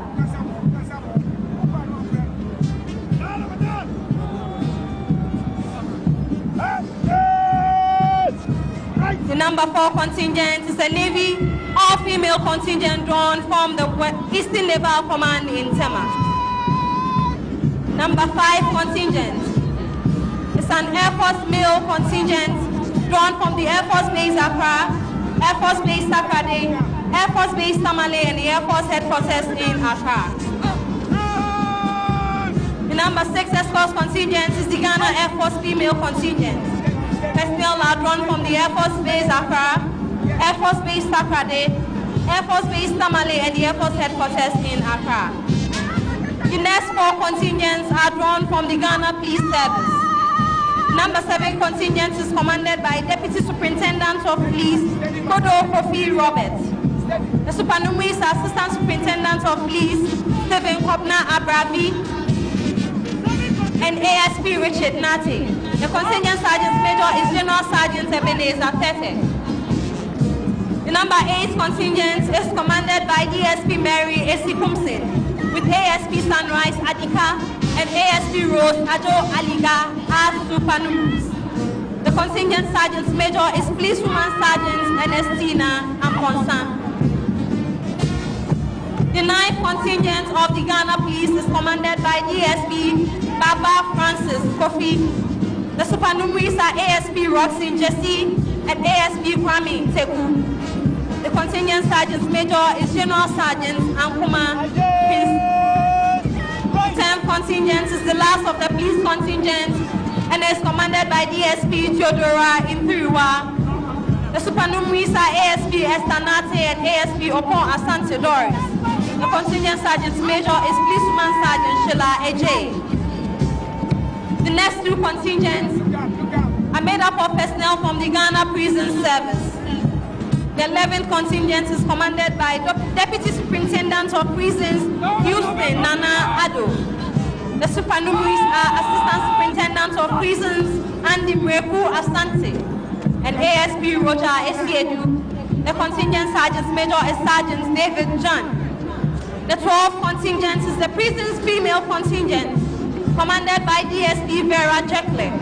The supernumeraries are ASP Wehelmina Tego and ASP Karen Obey.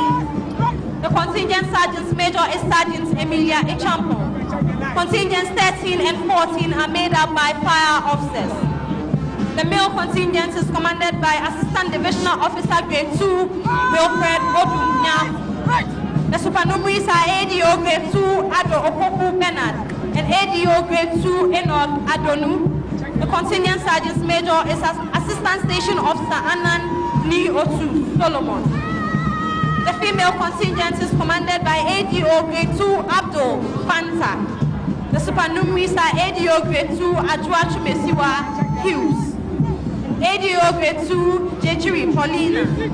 The contingent Sergeant Major is Assistant Group Officer Apusasa Irene. The next contingents are from the Customs Division of the Ghana Revenue Authority. Assistant Revenue Officer Eugene Minka Asenso is the contingent commander.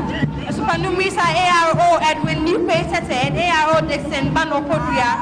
The Contingent Sergeant Major is Junior Revenue Assistant Grade 1 Eugene Echampo. The female contingent is commanded by ARO AC Boche. Her supernumerals are ARO Patricia Ahonu and ARO Apia Kesewa. Contingent Sergeant Major is Junior Revenue Assistant Grade 1 Emilia Fosua. The next contingents are drawn from the Ghana Immigration Service. The male contingent is commanded by Deputy Superintendent of Immigration Kennedy Timza. The supernumerary Assistant Superintendent of Immigration Al-Hassan Rashid and ASI Isaka Ibrahim. Contingent Sergeant Major is Inspector AJ David. The female contingent is commanded by DSI Sandro Nana Esi. The supernumerary ASI Jato Esther and ASI Frederica Holman. The Contingent Sergeant Major is Assistant Inspector Evelyn Ampa. The last two contingents are from the National Ambulance Service. The male contingent is commanded by Advanced Emergency Medical Technician Chumesi Alexander. The supernumeraries are Principal Emergency Medical Technician Owusu Oscar and Principal Emergency Medical Technician Frimpong Reginald. Contingent Sergeant Major is Senior Emergency Medical Technician Abubakari Abdul. The female contingent is commanded by EMT Al-Hassan Nadia. Supernumeraries are PMT Karim Latifa and PMT Sewa Alice. The Contingent Sergeant Major is CMT Boatin Adwa Jumo.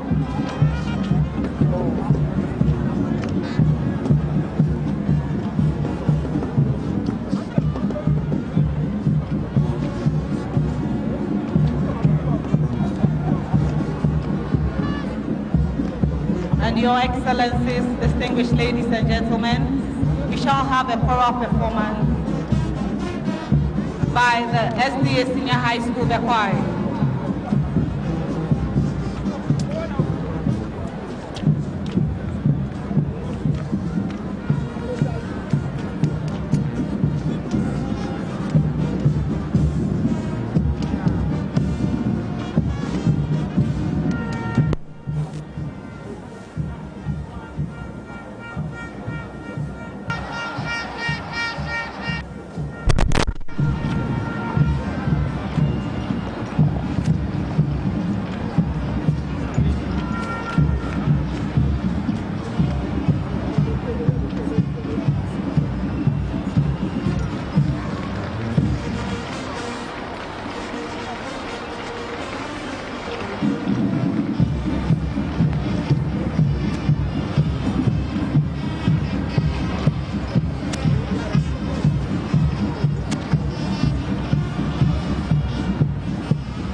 Your Excellencies, distinguished guests, I want you to watch this splendid display by the contingent King.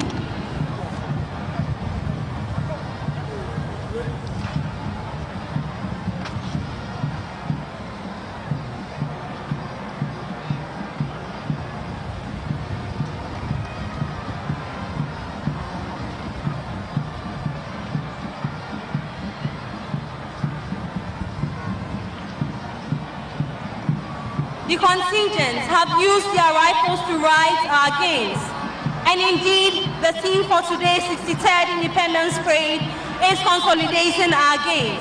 The theme celebrates the successes struck by the nation after 63 years of independence.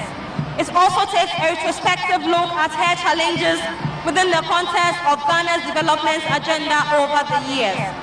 Ghana will continue to become the beacon of hope while we remain peaceful and also protecting her enviable record of being one of the most peaceful countries in Africa. Your Excellencies, distinguished ladies and gentlemen, we shall now rise as the choir sings the anniversary anthem. And the choir to perform that is SDA Senior High School, the choir. Shall we please rise? As we sing the anniversary anthem, Maomayu Ehiao.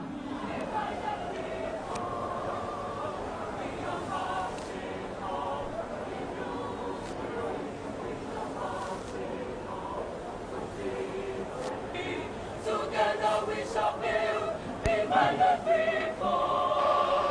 We are marching on in unity. We are marching on to victory. Together we shall build divided people. We are marching on in unity. We are marching on to victory. Together we shall build divided people.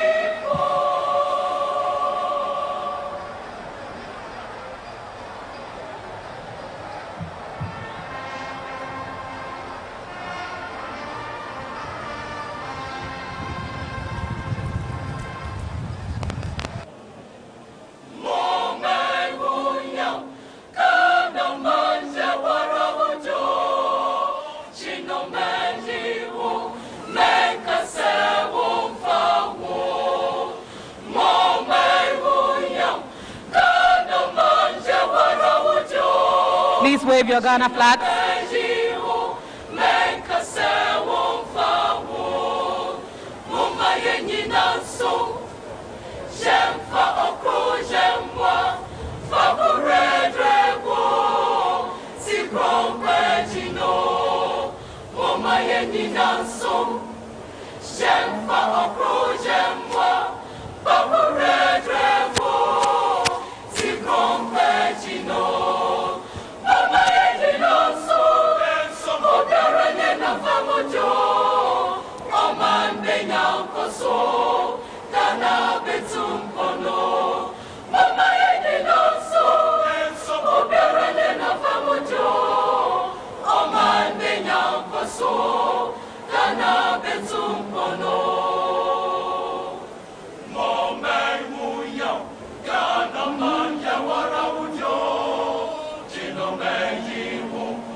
Thank you very much, SDA Senior High School.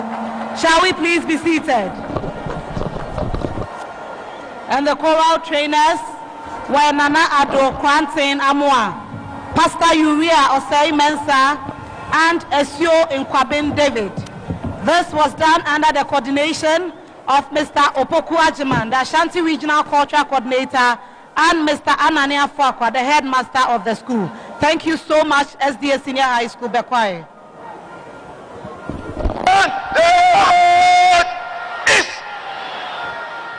Distinguished guests, next we shall witness a display of some equipment by the Ghana Armed Forces, the Ghana Police Service, the Ghana National Fire Service, and the National Ambulance Service.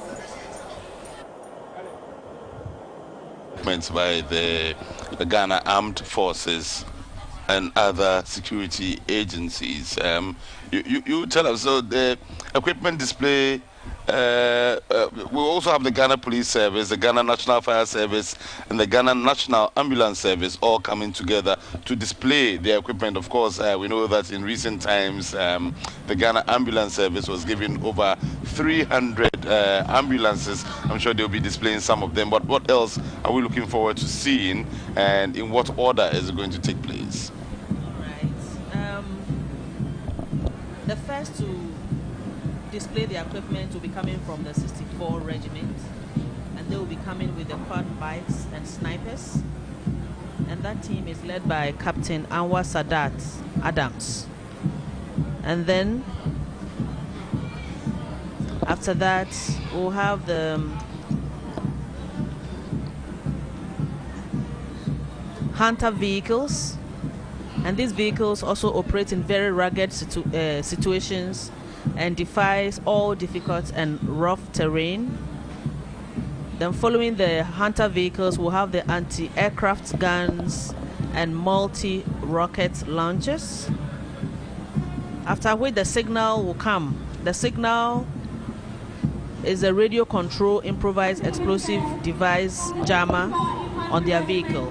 So it's a host of them. So I'd rather we look at it and enjoy it. But I asked you to explain because usually the security agencies keep information to themselves and tell you that for security reasons. Why is it that the security agencies do not mind displaying what they have to the rest of the public, when indeed they have been telling us that we don't tell you everything in security? Some of the things they keep to themselves. Exactly. And what we are displaying is not everything. We are displaying the ones we can easily display without any challenges.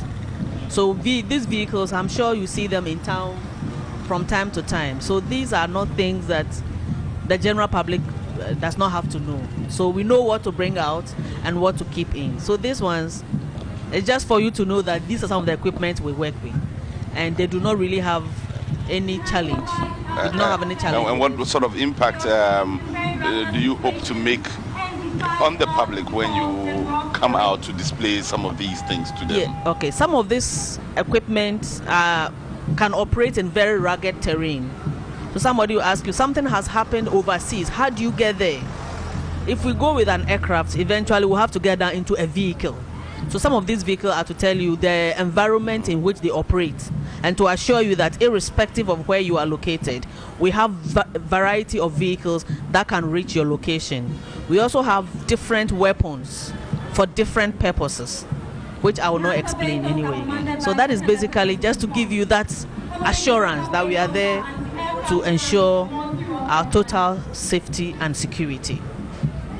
Ghana Armed Forces, the Ghana Police Service, the Ghana Fire Service, the Ambulance Service of Ghana, and other security agencies will all in a very short while display to the President some of the equipment they have. And by displaying to the President, of course, by extension, they would be displaying to the rest of us here in the country, just to reassure us that they are up to the task, they are alive and awake, and anytime they are called upon to protect us, they will be there to do so on our behalf.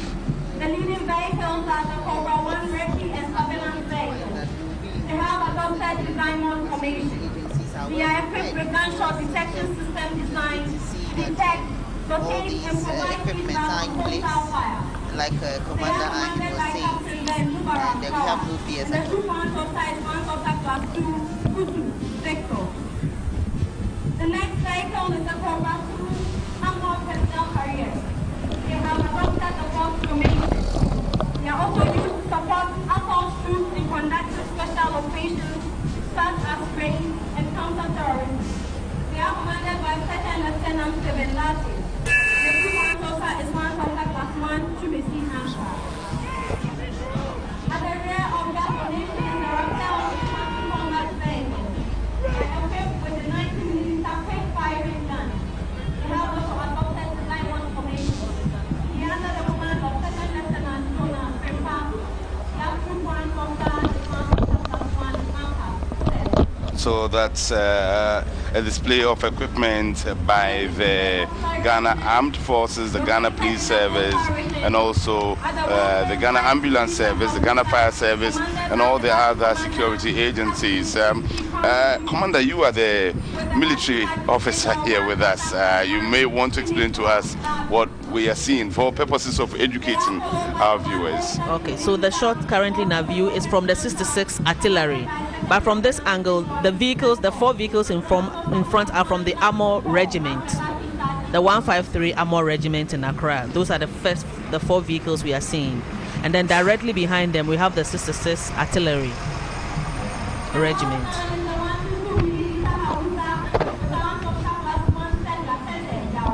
They perform different duties, but I'm not sure I would want to go into the nitty-gritty of their roles. Yes, we do understand that, but so the president has been on his feet most part of the day since he arrived here, and he's still doing so.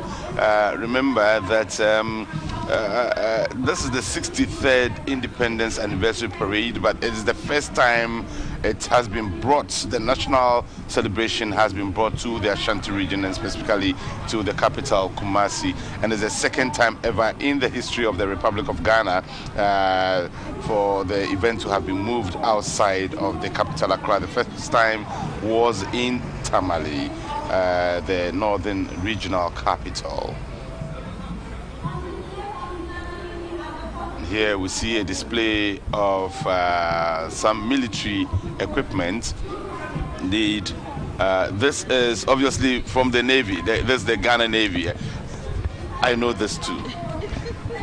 Yes, so that was the Ghana Navy, and that's the port security patrol boats.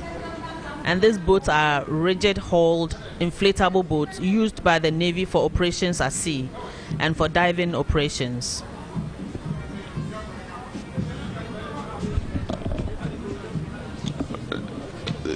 Definitely, the Ghana Navy could not have brought its ships here, and so you brought a boat to show to Ghanaians. Yes. But there's a lot more that the Ghana Navy can boast of than what is being displayed here. Yes, and that is the police now. Those riders are from the police dispatch. No, this is from the Ghana Police Service. The Ghana Police Service. This is from the Ghana Police Service. Currently displaying. And these are the dispatch riders in front of the other vehicles, and the dispatch riders, as the name suggests, dispatch officials in a very quick manner, when officials need the way to be cleared for them in order to attend to events and emergencies in good time. Not just officials, but in emergency situations, these are the men who make the way clear for the experts to be able to arrive there on time. And these are some of the riot control vehicles by the Ghana Police.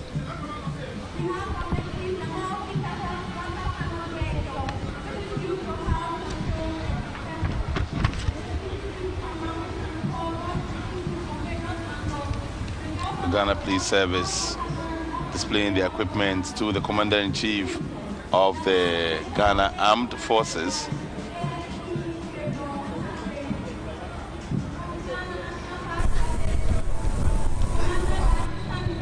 And there we have the Ghana Fire Service.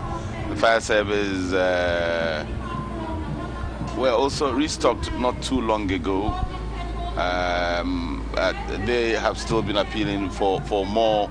Just like all of the security agencies, including the Army, the Navy, and the Air Force as well. You've been calling for more equipment to stock your what you already have, haven't you?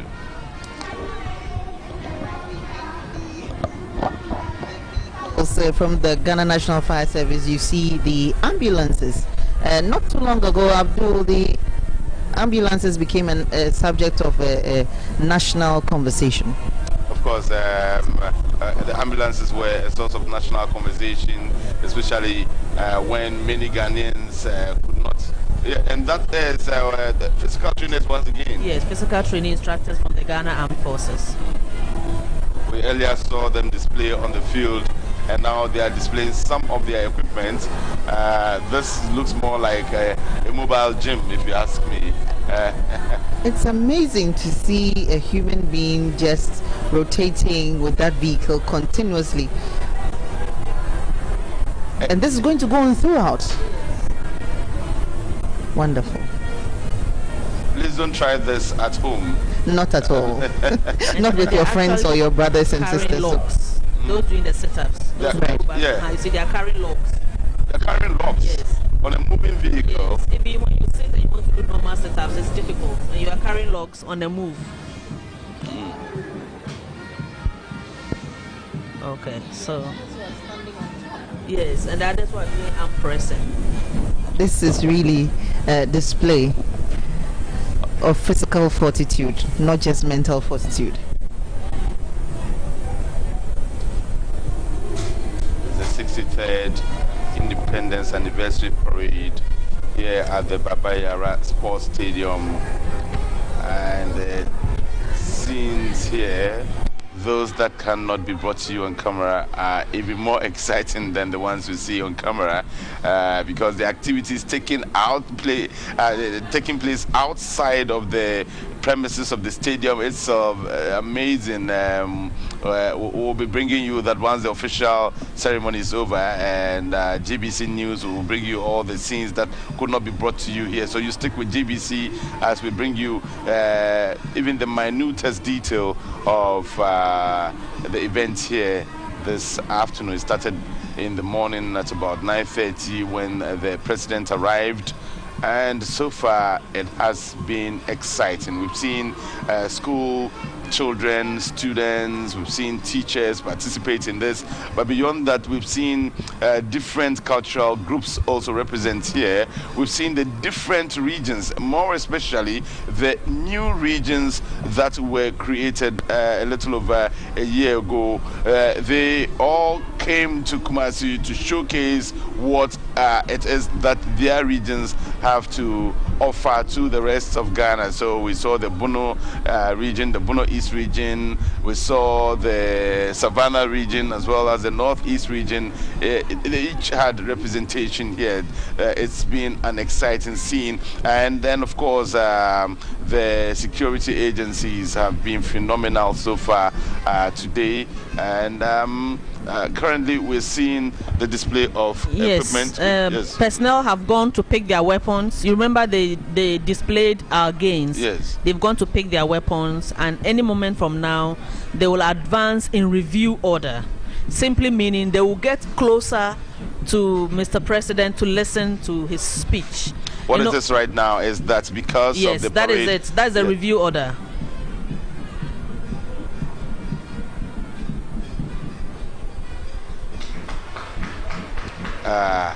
Another one. And whenever things like this happen, without prompting, you see the crowd go gay with happiness, and they clap, without prompting. Exactly. And that's what we just saw there. So this is the marching in review order. Yes, it's been this done, advancing in review order. So they get closer to the commander-in-chief. Yeah, so now they are paying compliments. And as they are having as they present arms, we are having the 21 gun salute. It's a kind of compliment. It's a kind of literally saying greeting to the president. Let's hear the 21 gun salute. Yes.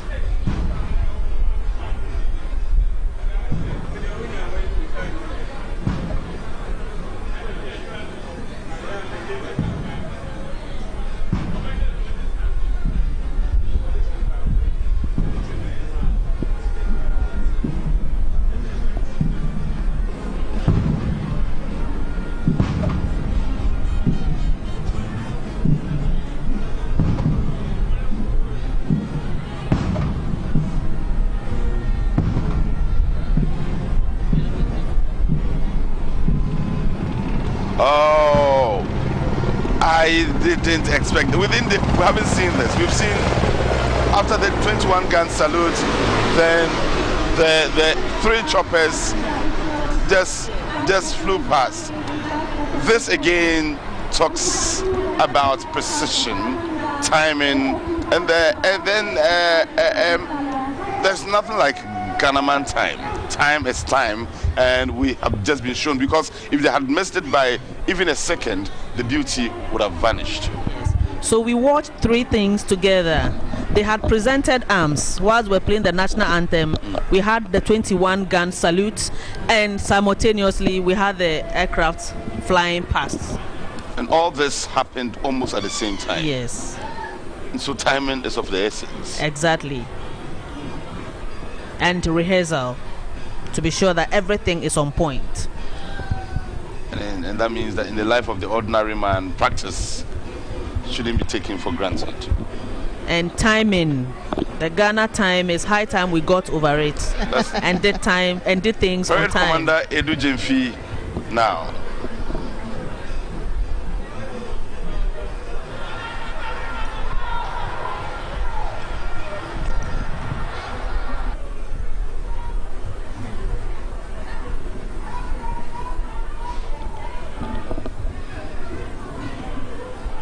Parade Commander Edu Jemfi has been speaking with the president. The parade commander approached the president a while ago, said a few words. I'm sure he's retained. Right! Okay. Stand! East! Stand easy.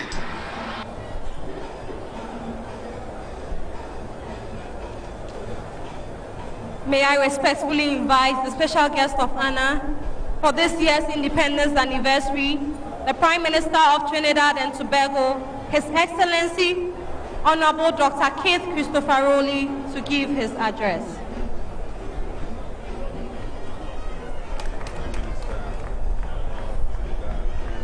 Who is the special guest of honor, has been invited to give his address, and he has started. Ranka Akufo-Addo and Mrs. Rebecca Addo, Akufo-Addo.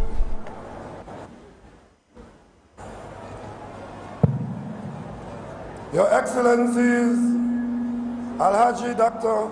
Mahadu Bawumia, Vice President of the Republic of Ghana, and Mrs. Hajia Samira Bawumia,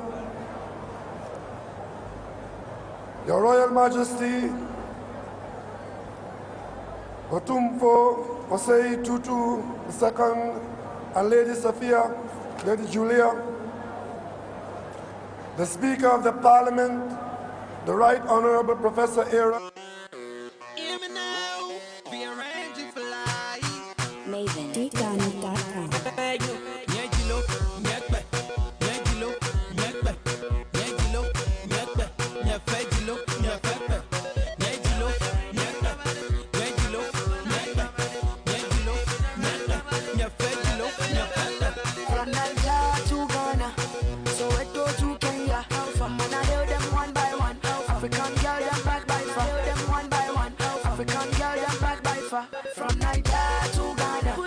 Bambini is the best show.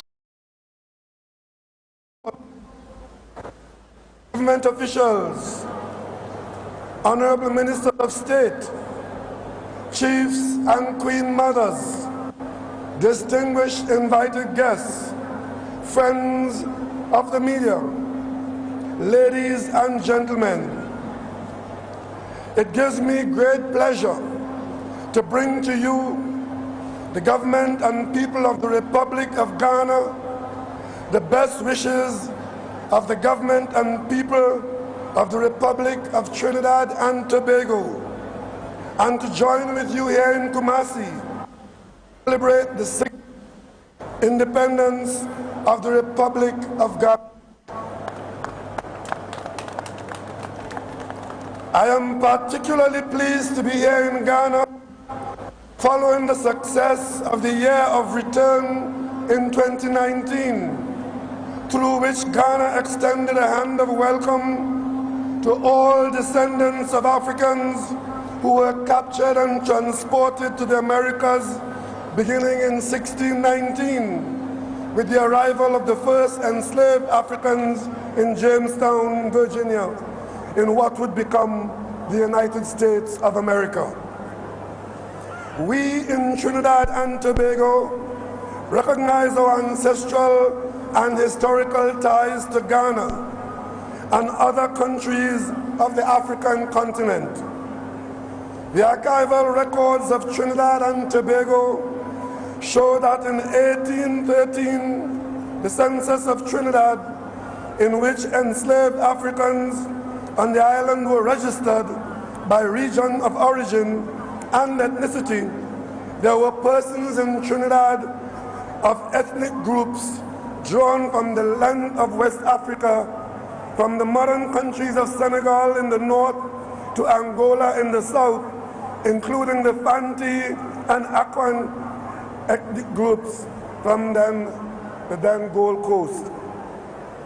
Trinidad and Tobago has therefore always had an African identity.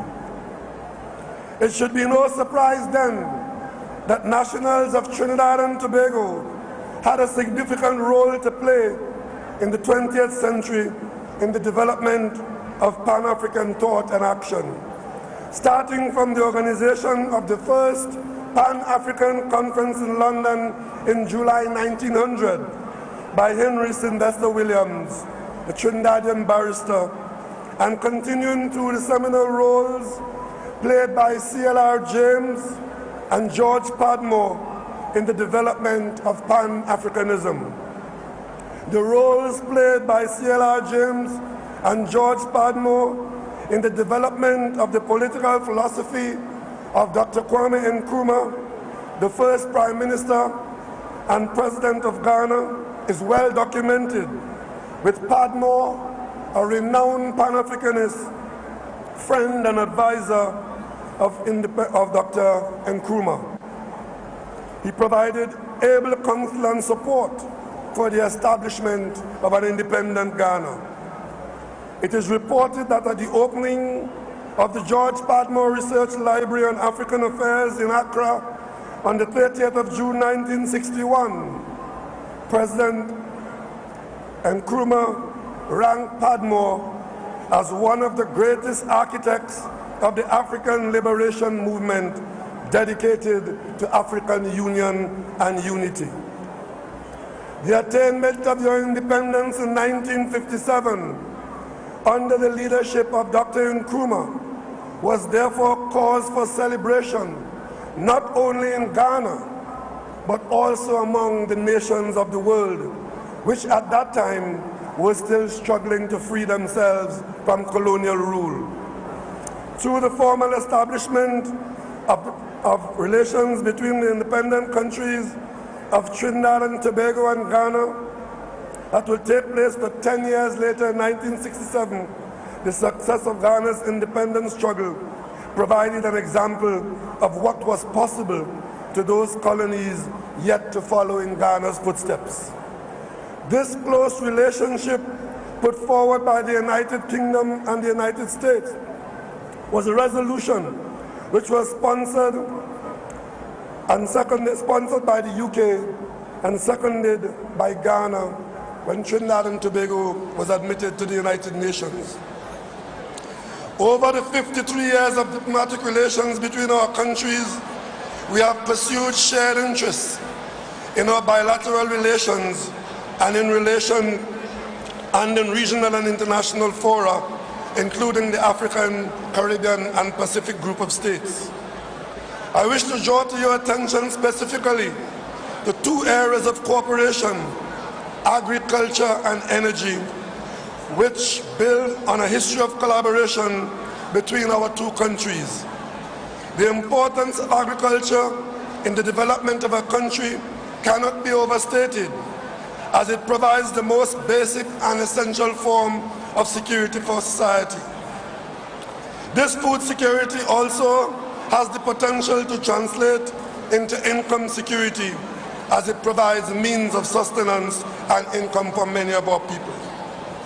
Both Trinidad and Tobago and Ghana are producers of cocoa, and cooperation in this area between our countries dates back to our colonial past. The Cocoa Research Unit and the scheme of 1930 at the Imperial College of Tropical Agriculture at St. Augustine in Trinidad and Tobago was financed jointly by several governments, including the government of Ghana.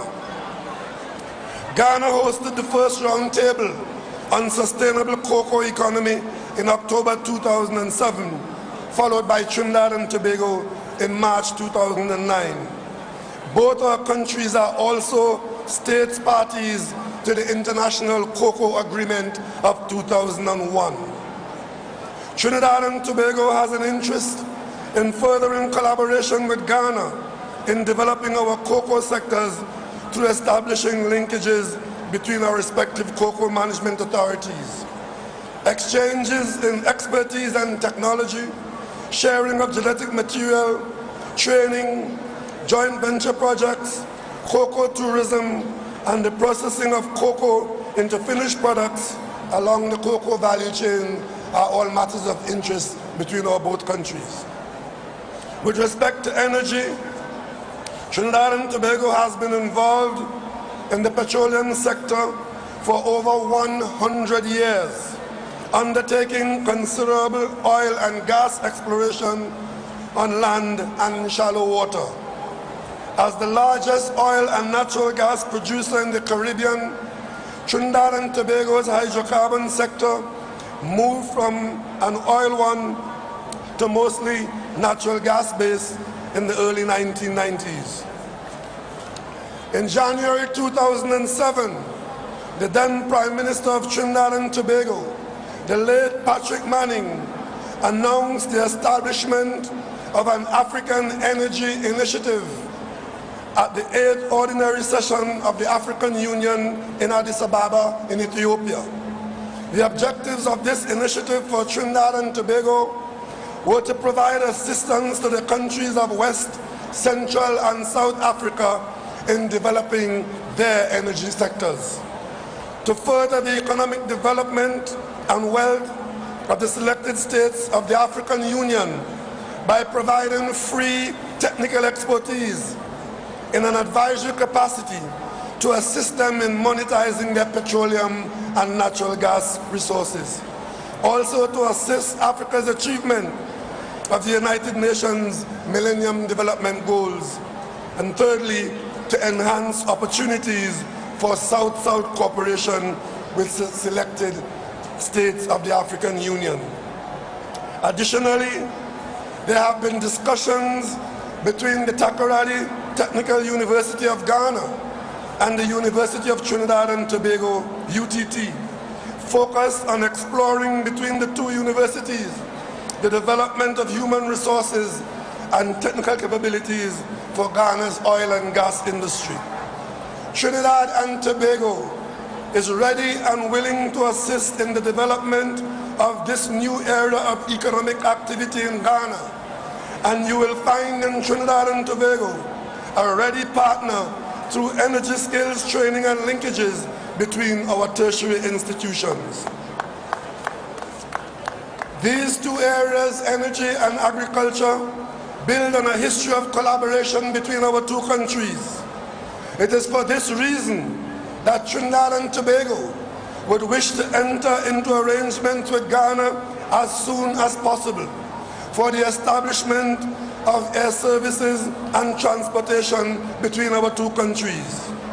This would promote the movement of people and goods and improve the trade prospect between our countries.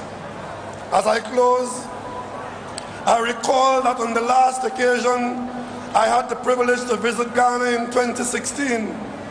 I took the opportunity to visit Elmina Castle, which was used as a facility for the holding and shipping of slaves from Africa to the Americas. This movement of persons from Africa into the Americas brought with it a deep reservoir of culture and traditions, which continue to enrich and sustain us for centuries after our arrival in that part of the world. Trinidad and Tobago, as the first country in the world to declare a national holiday to commemorate the abolition of slavery, pays homage to the contribution, resilience of those persons in its annual Emancipation Day celebration, which have been attended by former presidents of the Republic of Ghana, His Excellency Flight Lieutenant Jerry Rawlings and His Excellency John Agyekum Kufuor. In the same way that Ghana has been present in Trinidad and Tobago as we celebrate our Emancipation Day, I am happy to return to Africa and to Ghana to celebrate your Independence Day with you. As we in Trinidad and Tobago celebrate with you today the 63rd Independence Day of the Republic of Ghana, I hold out to you the best wishes of the government and people of Trinidad and Tobago for peace, progress and prosperity of the government and people of the Republic of Ghana. Happy independence to the people of Ghana from the people of Trinidad and Tobago.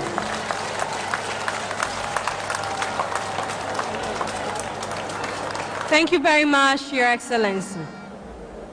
We shall have a poetry recital and drum appellation by the Garrison Basil School. And Your Excellencies, distinguished ladies and gentlemen, the school to perform the drum appellation and poetry recital is Garrison Basis School from 4 Garrison Education Center, 4BN in the Kumasi Metropolis. The appellation was written by the head teacher, Mr. Isaac Osaikofo, and this is done to usher in very important personalities to rise and address their people. In this case, His Excellency the President of the Republic of Ghana, His Excellency Nana Addo Dankwa Akufo-Addo, is respectfully invited to step forward to deliver his independence address to the nation.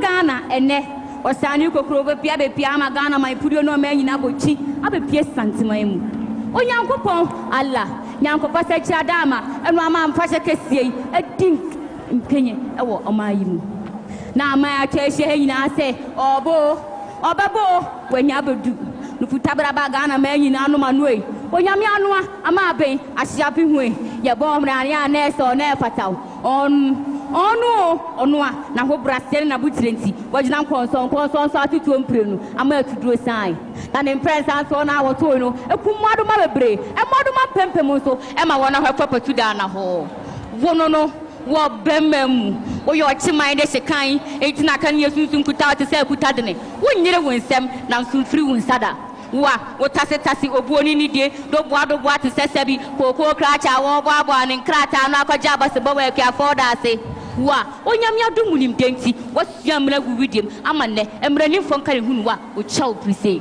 egu kraku batia se kase agemrani apapa mu a yenya bio efise o fanye dade o fanye dua o fanye nsuo o fanye honhom nipa ne sebi abode epi nso usinsio mansana mahamo itida hu odi chenya nsambonso amampani fufuro suro omuhunu se ho popoya okote omampani tujarampowe Nana Addo Dankwa Akufo-Addo, Your Excellency, Addo one day state, one factory, Addo one village, one dam, Addo one constituency, one ambulance, papebi. Omampania, a teacher for, a nurse for, a new hodo, a kunia meeting in our down war.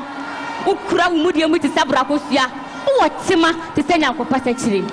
Free SHS papa money yo nana money yo wate nana money yo If you say, Wama Yananka, yes, and Fata Yanga Sabita Fracture, a nim near her cheer. Nanny does so bien free woman. Aquachanchama to say, Nanka, see a day, they are going to so sukuni movie. And I always say, honey, and I was you, and I always say, I go to what say, near the other was say. What's your breath for? What my breath for? Go much you want. I could not afford him, couldn't know. Nasana, oh my, could not afford his go, Mano dear, and I need some money, you what say. Nana Bata has a what you wish, yeah, and Uncle do by Shakespeare, or true step and yeah, and Uncle but true step what it. Santimaura Santimaga continues, or two for say to a tostum you know. Your board day, you boy, Moise. Nana, get to Pobian what it, Madame Moise. Trade young. Set a corporate Sumba and oh, brief and tamper, my do sad. Young, no one now.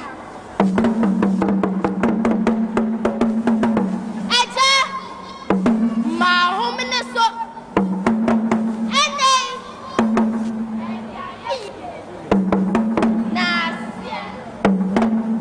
so.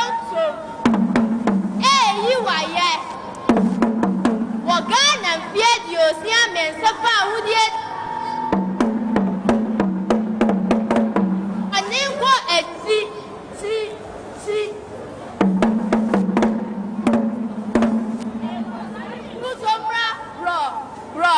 Bro.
Friend.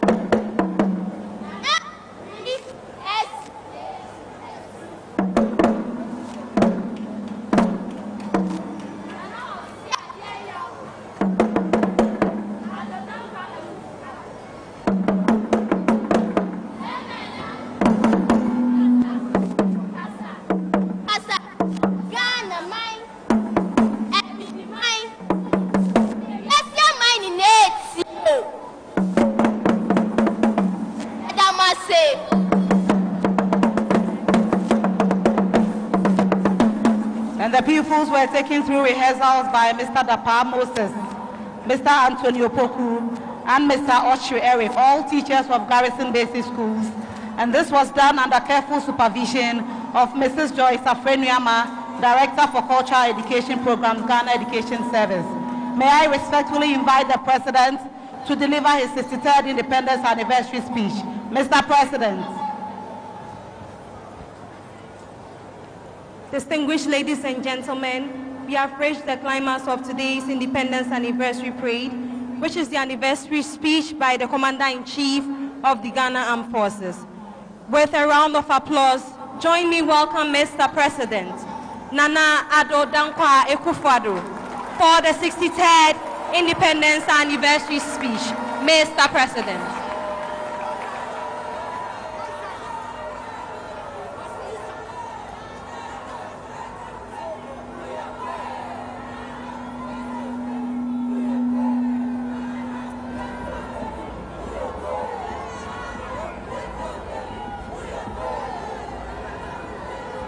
Eminent clergy,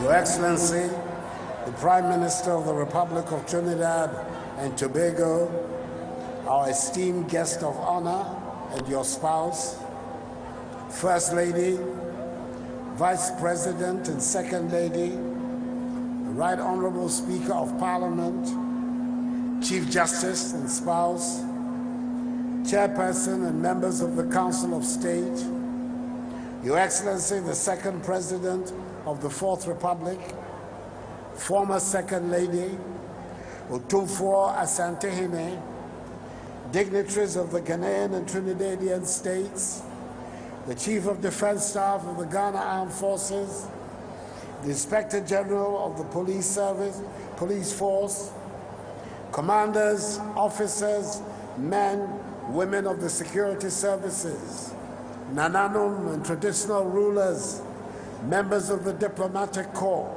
fellow Ghanaians, ladies and gentlemen. It was 63 years ago today that our forefathers' dream of independence for our nation became a reality. Ghana became an independent nation and gained her freedom from the colonial power, Britain. The celebrated calypso singer of the time, Lord Kitchener, put it into what became a famous hit. This day will never be forgotten, the 6th of March, 1957, when the Gold Coast successfully got their independence officially. Ghana is the name.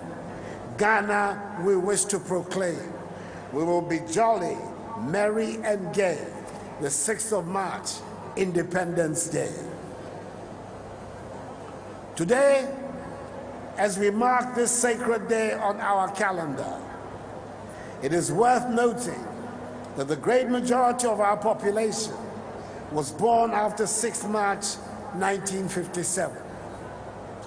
They identified that day only through old black and white newsreels, and it might be difficult for them to imagine the sheer euphoria and magic of that day. Last year, for the first time, we took the official celebrations out of the national capital city of Accra to Tamale, capital of the northern region, and a huge success it was. This year, we are gathered here in Kumasi, capital of the Ashanti region, as the focal point of the official celebrations. The happiness of the day is not meant to be limited to the place of the official celebrations. This is a day that should be celebrated by all around the country and by all Ghanaians and friends of Ghana, wherever they are. Indeed, on that day of 6th March 1957, the celebrations were not limited to the new country, Ghana, or to Ghanaians alone. The rest of the world joined to celebrate with us. We were the trailblazers for the independence movement of the continent. We held out hope for restored dignity to the black race around the world. African Americans and the peoples of the Caribbean especially walked tall and cheered us on. It was not accidental that the Trinidadian, Lord Kitchener, composed the defining song of the event. We're carrying on that relationship, born 63 years ago, by having as our esteemed guest of honor at these celebrations the Prime Minister of the Government of the Republic of Trinidad and Tobago, the Honorable Dr. Keith Christopher Rowley, MP, one of the great figures of modern Caribbean politics, who has given us such a superb speech of commendation and encouragement. Prime Minister and Mrs. Sharon Clark Rowley and members of the Trinidadian delegation, we wish you a warm Ghanaian welcome, a big Akwaba, on your second visit to our country. And we know that you are at home and among your own in your beautiful kente cloths. It is a matter of great joy to us that last year we had such enthusiastic support for the year of return from the Caribbean and the Americas. The Prime Minister of Barbados, the Admirable Honorable Mia Motley QC MP, was also with us last year, and she accompanied me to Wendy to witness the historic performance of the age-old Damba Festival by a new Yara, the first in many, many years, to mark the end of decades of hostility in one of the ancient kingdoms of our land. Prime Minister, we are here in Kumasi in the presence of the Asantehene, scion of the famous Osei Poku Oyoko royal dynasty, Otumfuo Osei Tutu II. There is one thing that any visitor here can be certain of. It is the cultural capital of our country. Kumasi welcomes people from all parts and makes them feel like they belong. It was also the capital of one of the greatest kingdoms of pre-colonial Africa, Asante, whose luster was comparable to that of the kingdoms of Benin, Oyo, Mali, Songhai, Congo, Mutapa, and Zulu.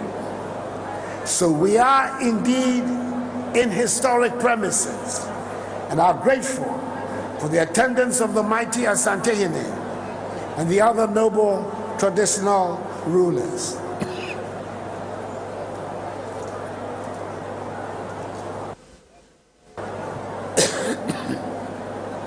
Fellow Ghanaians, we'll remember today as we should those whose vision inspired the independence movement. We pay homage today as we should to those who dare to dream of this kaleidoscope nation made up of different peoples. And we give praise as we should to those who made huge sacrifices to make possible March 6, 1957. To the members of the Aborigines Rights Protection Society who protected our lands from the grasp of the greedy imperialists. The members of the United Gold Coast Convention who first sounded the clarion call for freedom. The members of the Convention People's Party who brought the battle for freedom to a successful conclusion. And all those who took the fight to the colonialists. We recall with pride and salute the memories of Yasantua, Jacob Say, John Mensah Saba, Joseph Casely Hafer, George Moore, R.S. Wood, Thomas Hutton Mills, Kwabena Sechi, James Kwegyir Agri, Ni Kwabena Boni III, Ephraim Amu, George Alfred Grant, Joseph Boachi Dankwa, Francis Awono Williams, R.S. Blake, J.W. DeGraff Johnson, Emmanuel Obecha Bilanti, Edward Akufo-Addo, William Oforiatta, Ebenezer Akwaje, Kwame Nkrumah, Kwabena Kese, V.B. Annan, Jimmy Kwestase, Komla Agbeli Bedema, Kojo Botsio, Kofi Bakon, Krobo Edusei, Nancy Tibo, Mumuni Bawumia, SD Domo, Kofi Abrefa Busia, Joe Apia, Victor Owusu, R.R. Ramponsa, Bafo Seakoto, Modesto Apalu, S.G. Anto, Akua Shoshosho, and Dede Sikisan, and many others.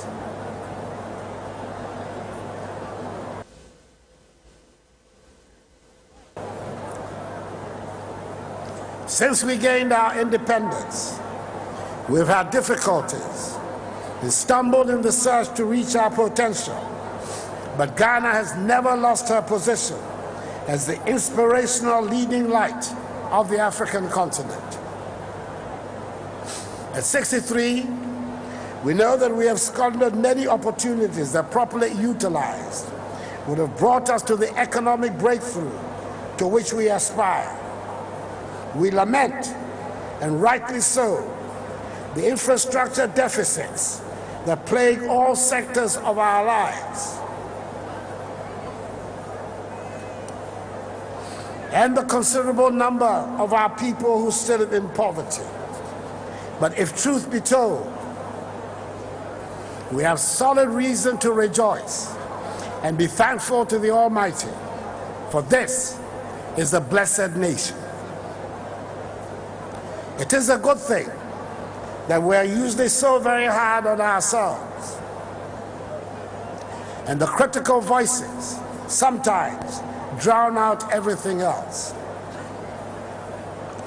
For as long as we have not achieved our economic goals, we cannot and should not relax and be complacent.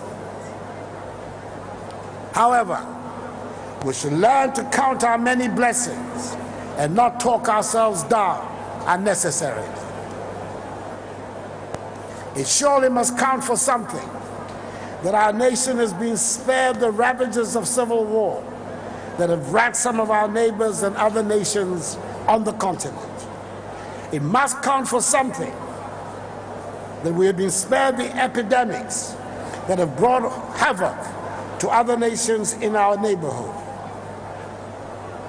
It certainly must count for something that we've been able to keep our terrorist activities from our country, and we can take for granted the peace and stability that define Ghana. Our politics might not always be the most edifying, but they are demanding and loud, and all citizens cherish the right to freedom of expression. We are into the 28th year of this Fourth Republic, the longest uninterrupted period of stable constitutional governance in our history. We've had regular, hard-fought elections and peaceful changes of administrations and managed to avoid any third-term maneuvers. That is something for which we should applaud ourselves. We should never forget the development through the democratic process, the path we have chosen in this Fourth Republic, is not exactly the easiest governance option. Many of the countries that have made miraculous economic transformations did so more often than not through authoritarian regimes. In earlier times, several of the developed economies built their successes on the back of slavery and work practices that would not be tolerated in any democracy today. Some may admire the results of raising down whole villages and new structures appearing in weeks. But we have to ask ourselves how much regimentation needed for such things would be tolerated by the Ghanaian psyche. Or dare I ask, where would we fit in our weekend funerals to be able to put in 7-day weeks?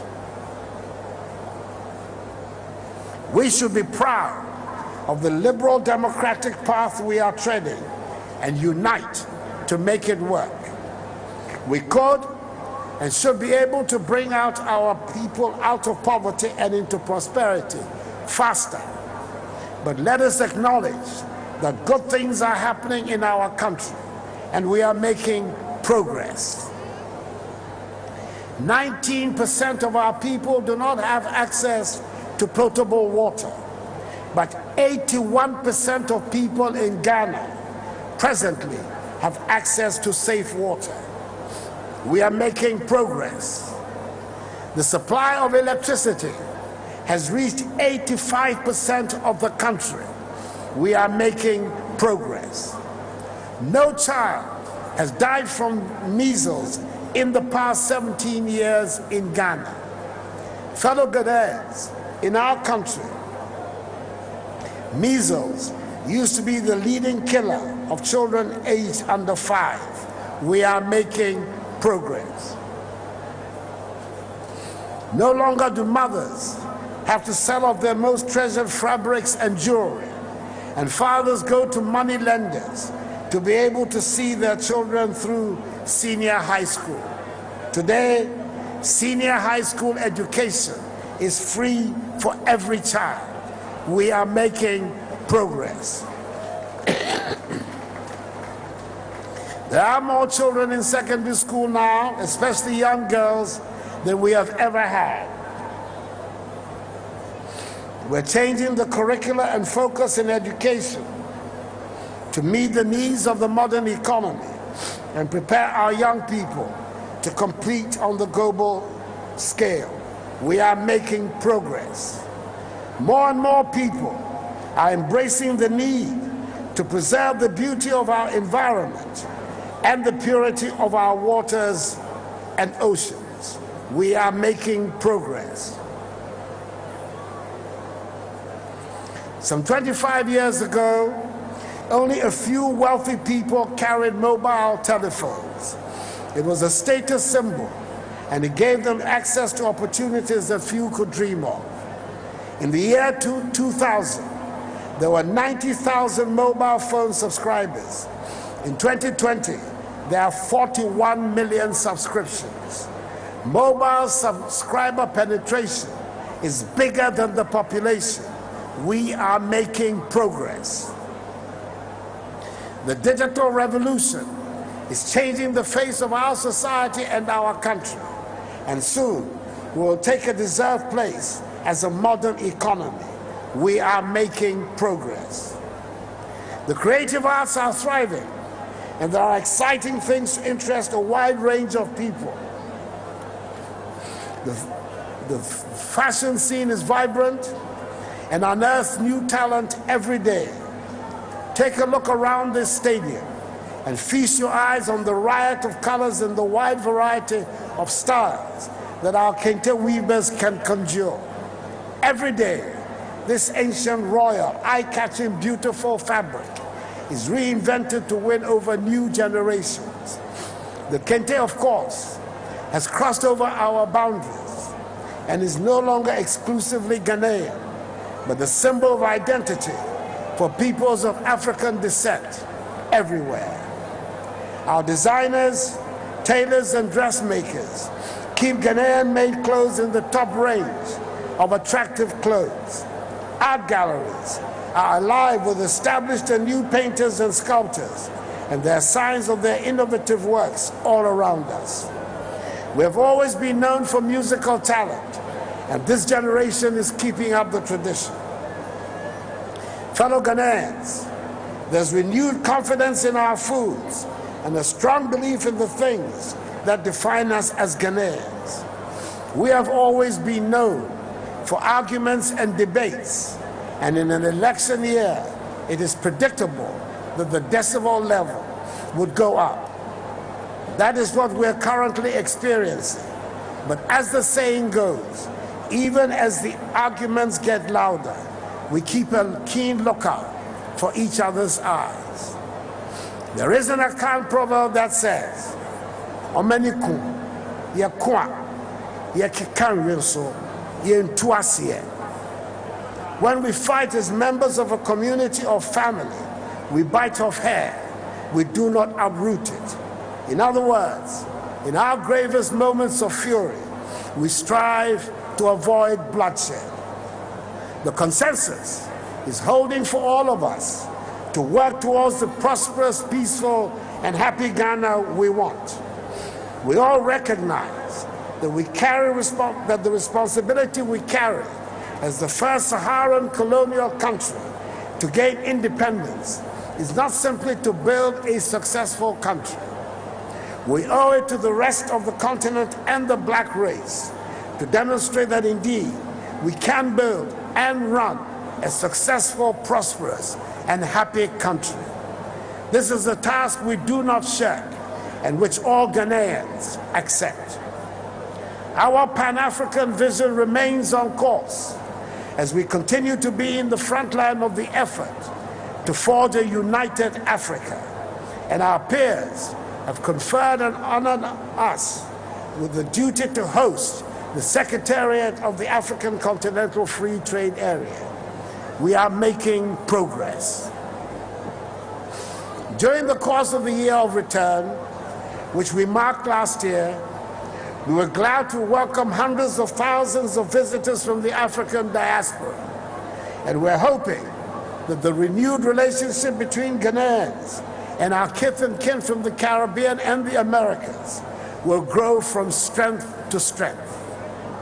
The initiative of Beyond the Return is the vision of a black world on both sides of the Atlantic, which leverages hard work, enterprise, creativity, and innovation to engage in mutually beneficial trade and investment cooperation that will guarantee the prosperity and dignity of black people the world over. I must say something before I conclude about the subject that currently concerns the whole world, and that is the novel coronavirus outbreak. It is a medical crisis that is bringing in its wake deaths and economic difficulties, and is spreading fear and panic throughout the world. In the early days of the outbreak, I constituted on 7th February a high-powered emergency response team to handle the crisis, which has been monitoring developments and reporting to me on a daily basis. Strict checks at our entry points are being conducted with rigorous screening procedures. Isolation and treatment centers have been designated for potential cases, and a quarantine center has been set up. 5,000 personal protective equipments for health workers have been procured and distributed to all regions and major health facilities, points of entry, teaching hospitals, treatment centers, and selected health facilities. Additional protective health equipment is being procured. Training of health workers in the treatment of the disease is being provided and is ongoing. In the interim, non-essential travel into Ghana is being strongly discouraged from high-risk countries, namely China, Iran, Italy, Japan, and South Korea.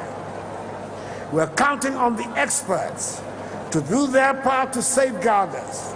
But we all have a responsibility to take measures to help ourselves and each other. The recommendations are for each one of us to practice basic personal hygiene and be extra careful with sanitation. For the time being, as the Ministry of Health has advised, we have to revisit our custom of shaking hands and stop doing so completely. And we must cover our mouths when we cough or sneeze. We should pray, of course, that the Almighty continues to shield us, but it is also the time to pay attention to the health experts and reject all fraudulent claims for cures that will only threaten public health and safety. Please listen to and take seriously the public education messages being put out by the public health authorities. And I urge the churches, mosques, traditional authorities, civil society organizations, and opinion leaders all to join in helping to keep Ghana safe. We appreciate the active collaboration being offered by us by the Global Health Authority, the World Health Organization, and by Friends of Ghana in these trying times. The government on its part is determined to do whatever is necessary, including providing the requisite resources to ensure the safety of the population. Fellow Ghanaians, we've been treated to a marvelous performance by school children and men and women from the military and the services. It took hours and weeks of practice to be able to put up such a flawless display, and I wish to congratulate them all. The lessons will not be lost on us. To you, the men and women of the military and the services, who put your lives on the line to keep us and the country safe, I say Ghana is deeply in your debt. To you, the children who have been part of the captivating ceremony, I say very well done, and prepare yourself to carry the torch into a greater and brighter future. I wish all Ghanaians and friends of Ghana across the globe a joyous 63rd Independence Anniversary. And once again, Prime Minister Rowley, thank you, your wife, and your delegation for coming from Trinidad to join us to share our special day. May God bless us all and our homeland Ghana and make her great and strong. I thank you for your attention. Thank you very much, Mr. President.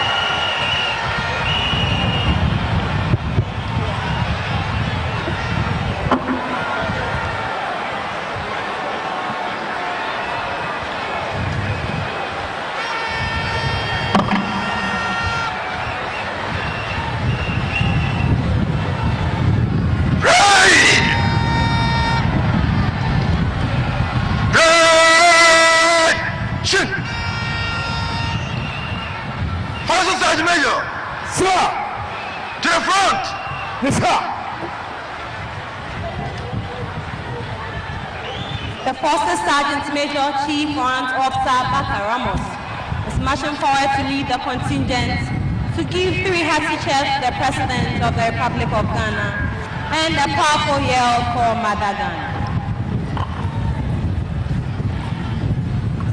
Good afternoon, Mr. President. May I please have your permission to hail the troops, Mr. President.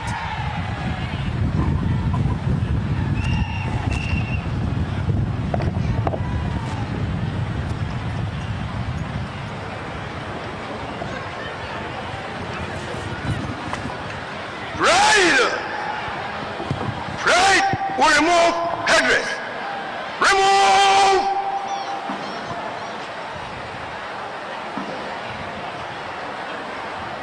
Three hearty cheers to the President of the Republic of Ghana Commander-in-Chief of the Ghana Armed Forces.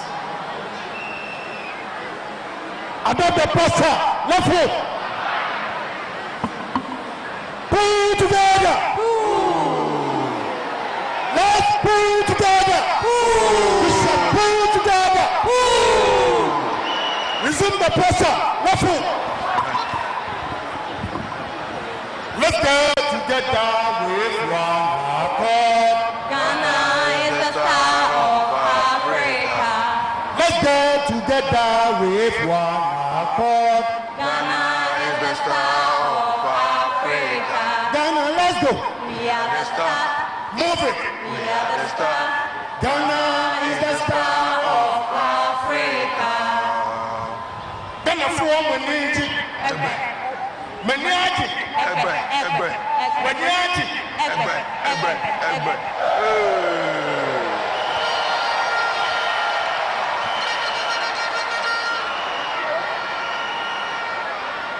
Special one for the 241 Assembly Secretary. And so by a boarding. And so by a boarding.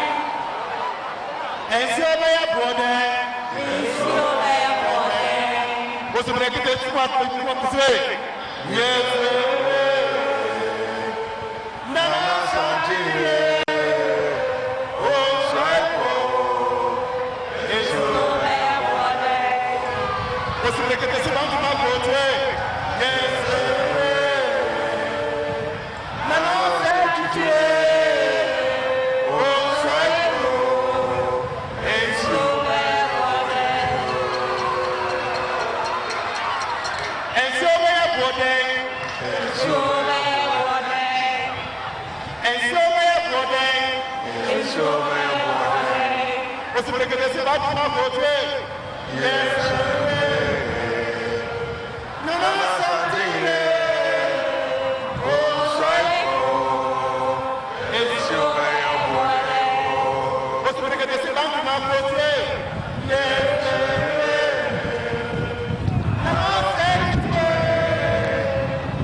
President, over. May I please have your permission to follow, Mr. President? Yes, Mr. President.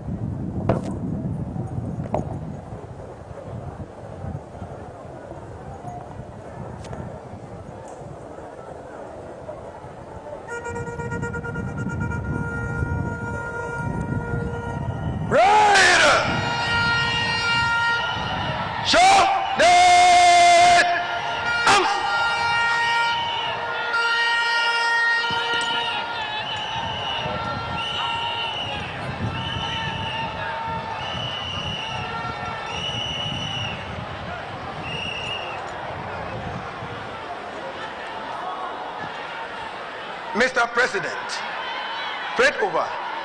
May I have your permission to march off the colors and the remainder of the parade, Mr. President?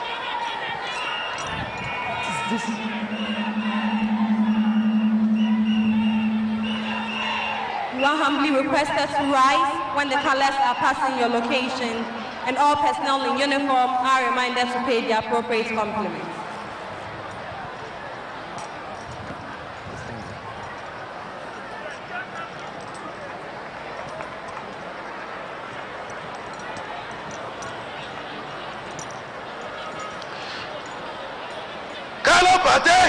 Sir, march of the colors. Parade. Present arms.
record the national anthem.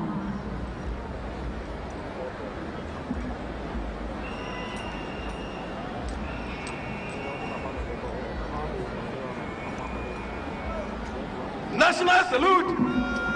Present. Arms.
Please remain standing and stay at our positions as the President and other dignitaries depart before we leave.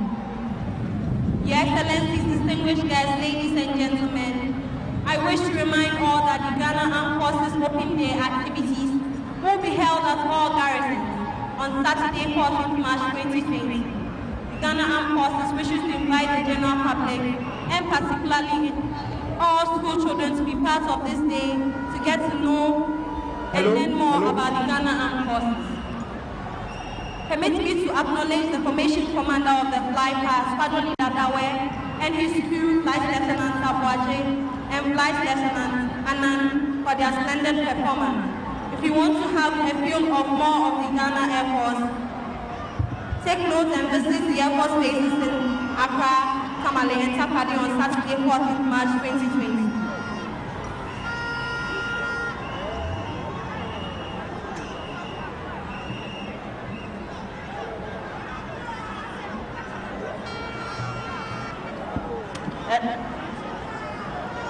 And all GES staff have to take note. Students and GES staff, the Director General and Management of Ghana Education Service take this opportunity to congratulate teachers, students and students for their smart turnout at this year's Independence Parade. It is expected that teachers, pupils and students will take advantage of the weekend to rest and fully refresh themselves to resume academic work on Monday.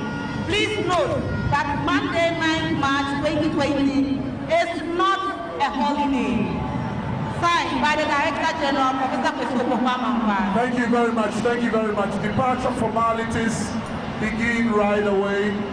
All drivers of our VVIPs, please bring your cars through where you came.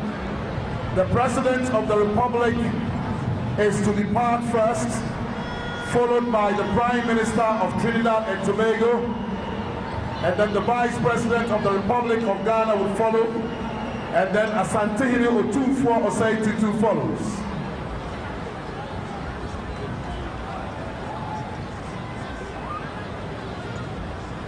All school contingents have moved to Dia Senior High School. All school contingents, the 13 school contingents have moved to Dia Senior High School right now. Thank you.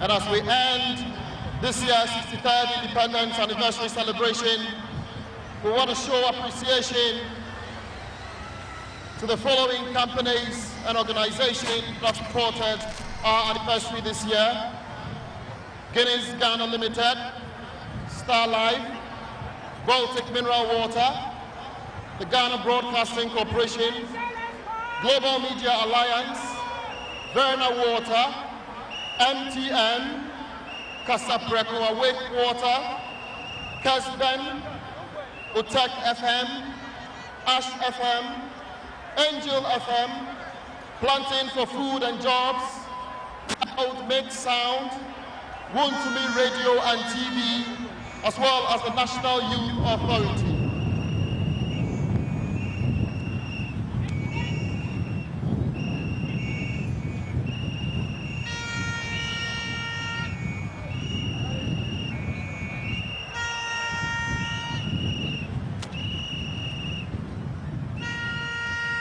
Departing now is the President of the Republic of Ghana, Nana Addo Dankwa Akufo-Addo, the Commander-in-Chief of the Ghana Armed Forces, and First Lady Rebecca Akufo-Addo.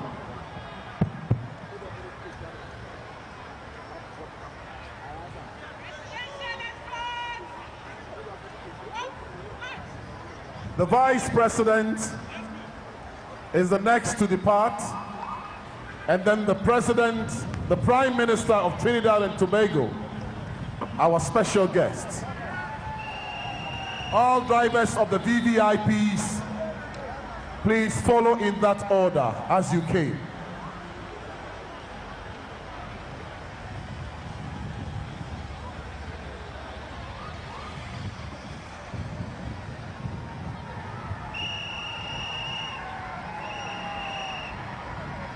All drivers of the VVIPs, please follow in the order you came.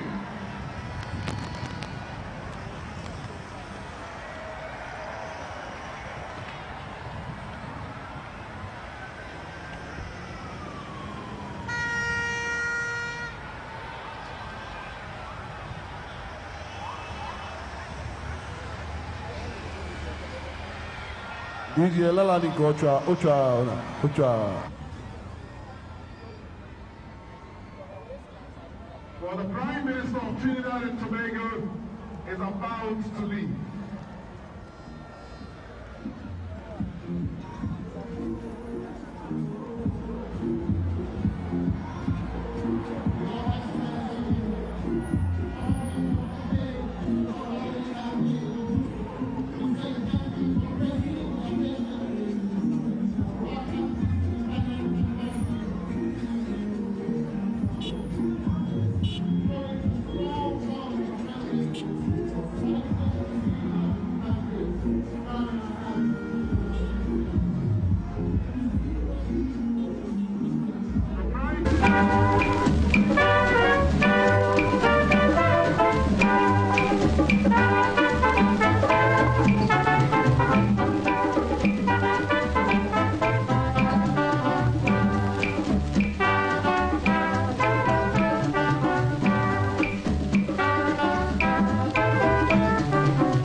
I dey wait you, Papa. I dey wait you, Mommy. I dey wait you, Papa. Ooh. All for you, E.T. All for you, E.T. All for you, E.T. All for you, E.T. All for you.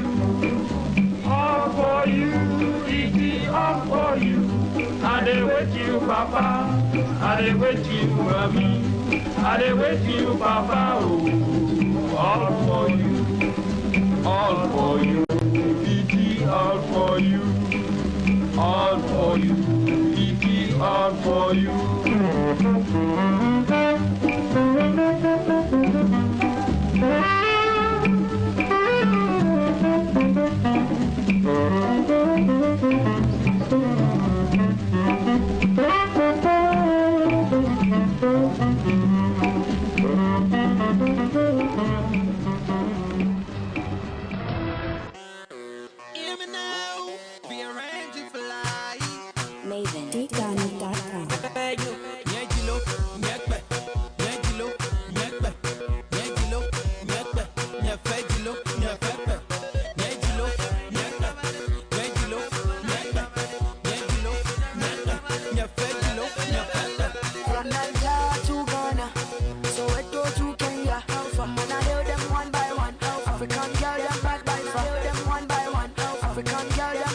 far. From Nigeria to Ghana.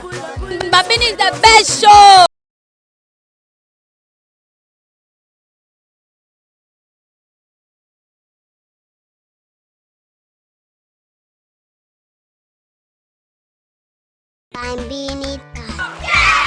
Alright guys, as you already know, we started and a lot were out. So today is the finals, and if you want to see your school winning, please stay tuned. Don't go anywhere. I'll give you a sentence, tell you the underlying word, and give me the opposite in meaning. Amposta is very stingy.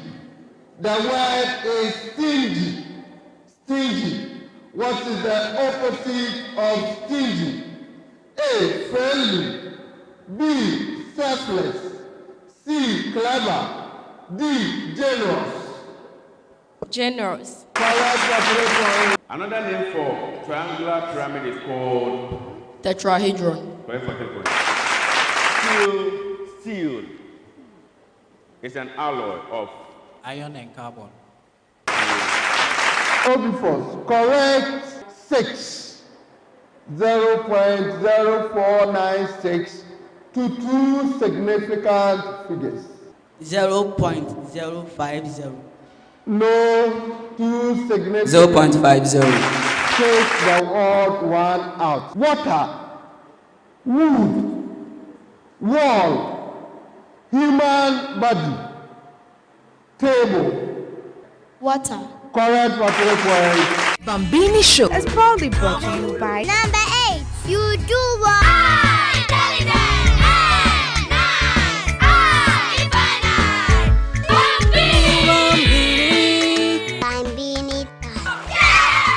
Hello and welcome you all to our world of the Bambini Show, your #1 children's TV show, and again your family TV show. Wow, this is a review about a fanfare that happened on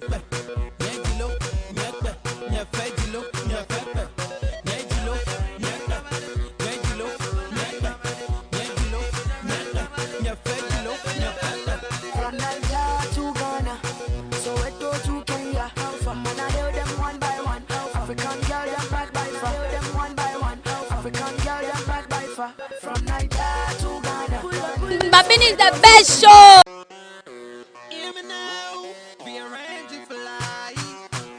DGhana.com.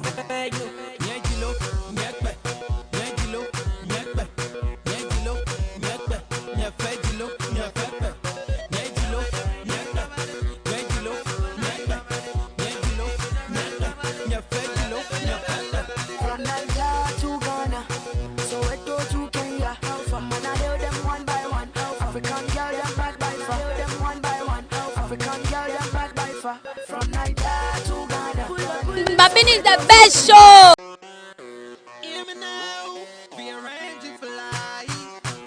DGhana.com.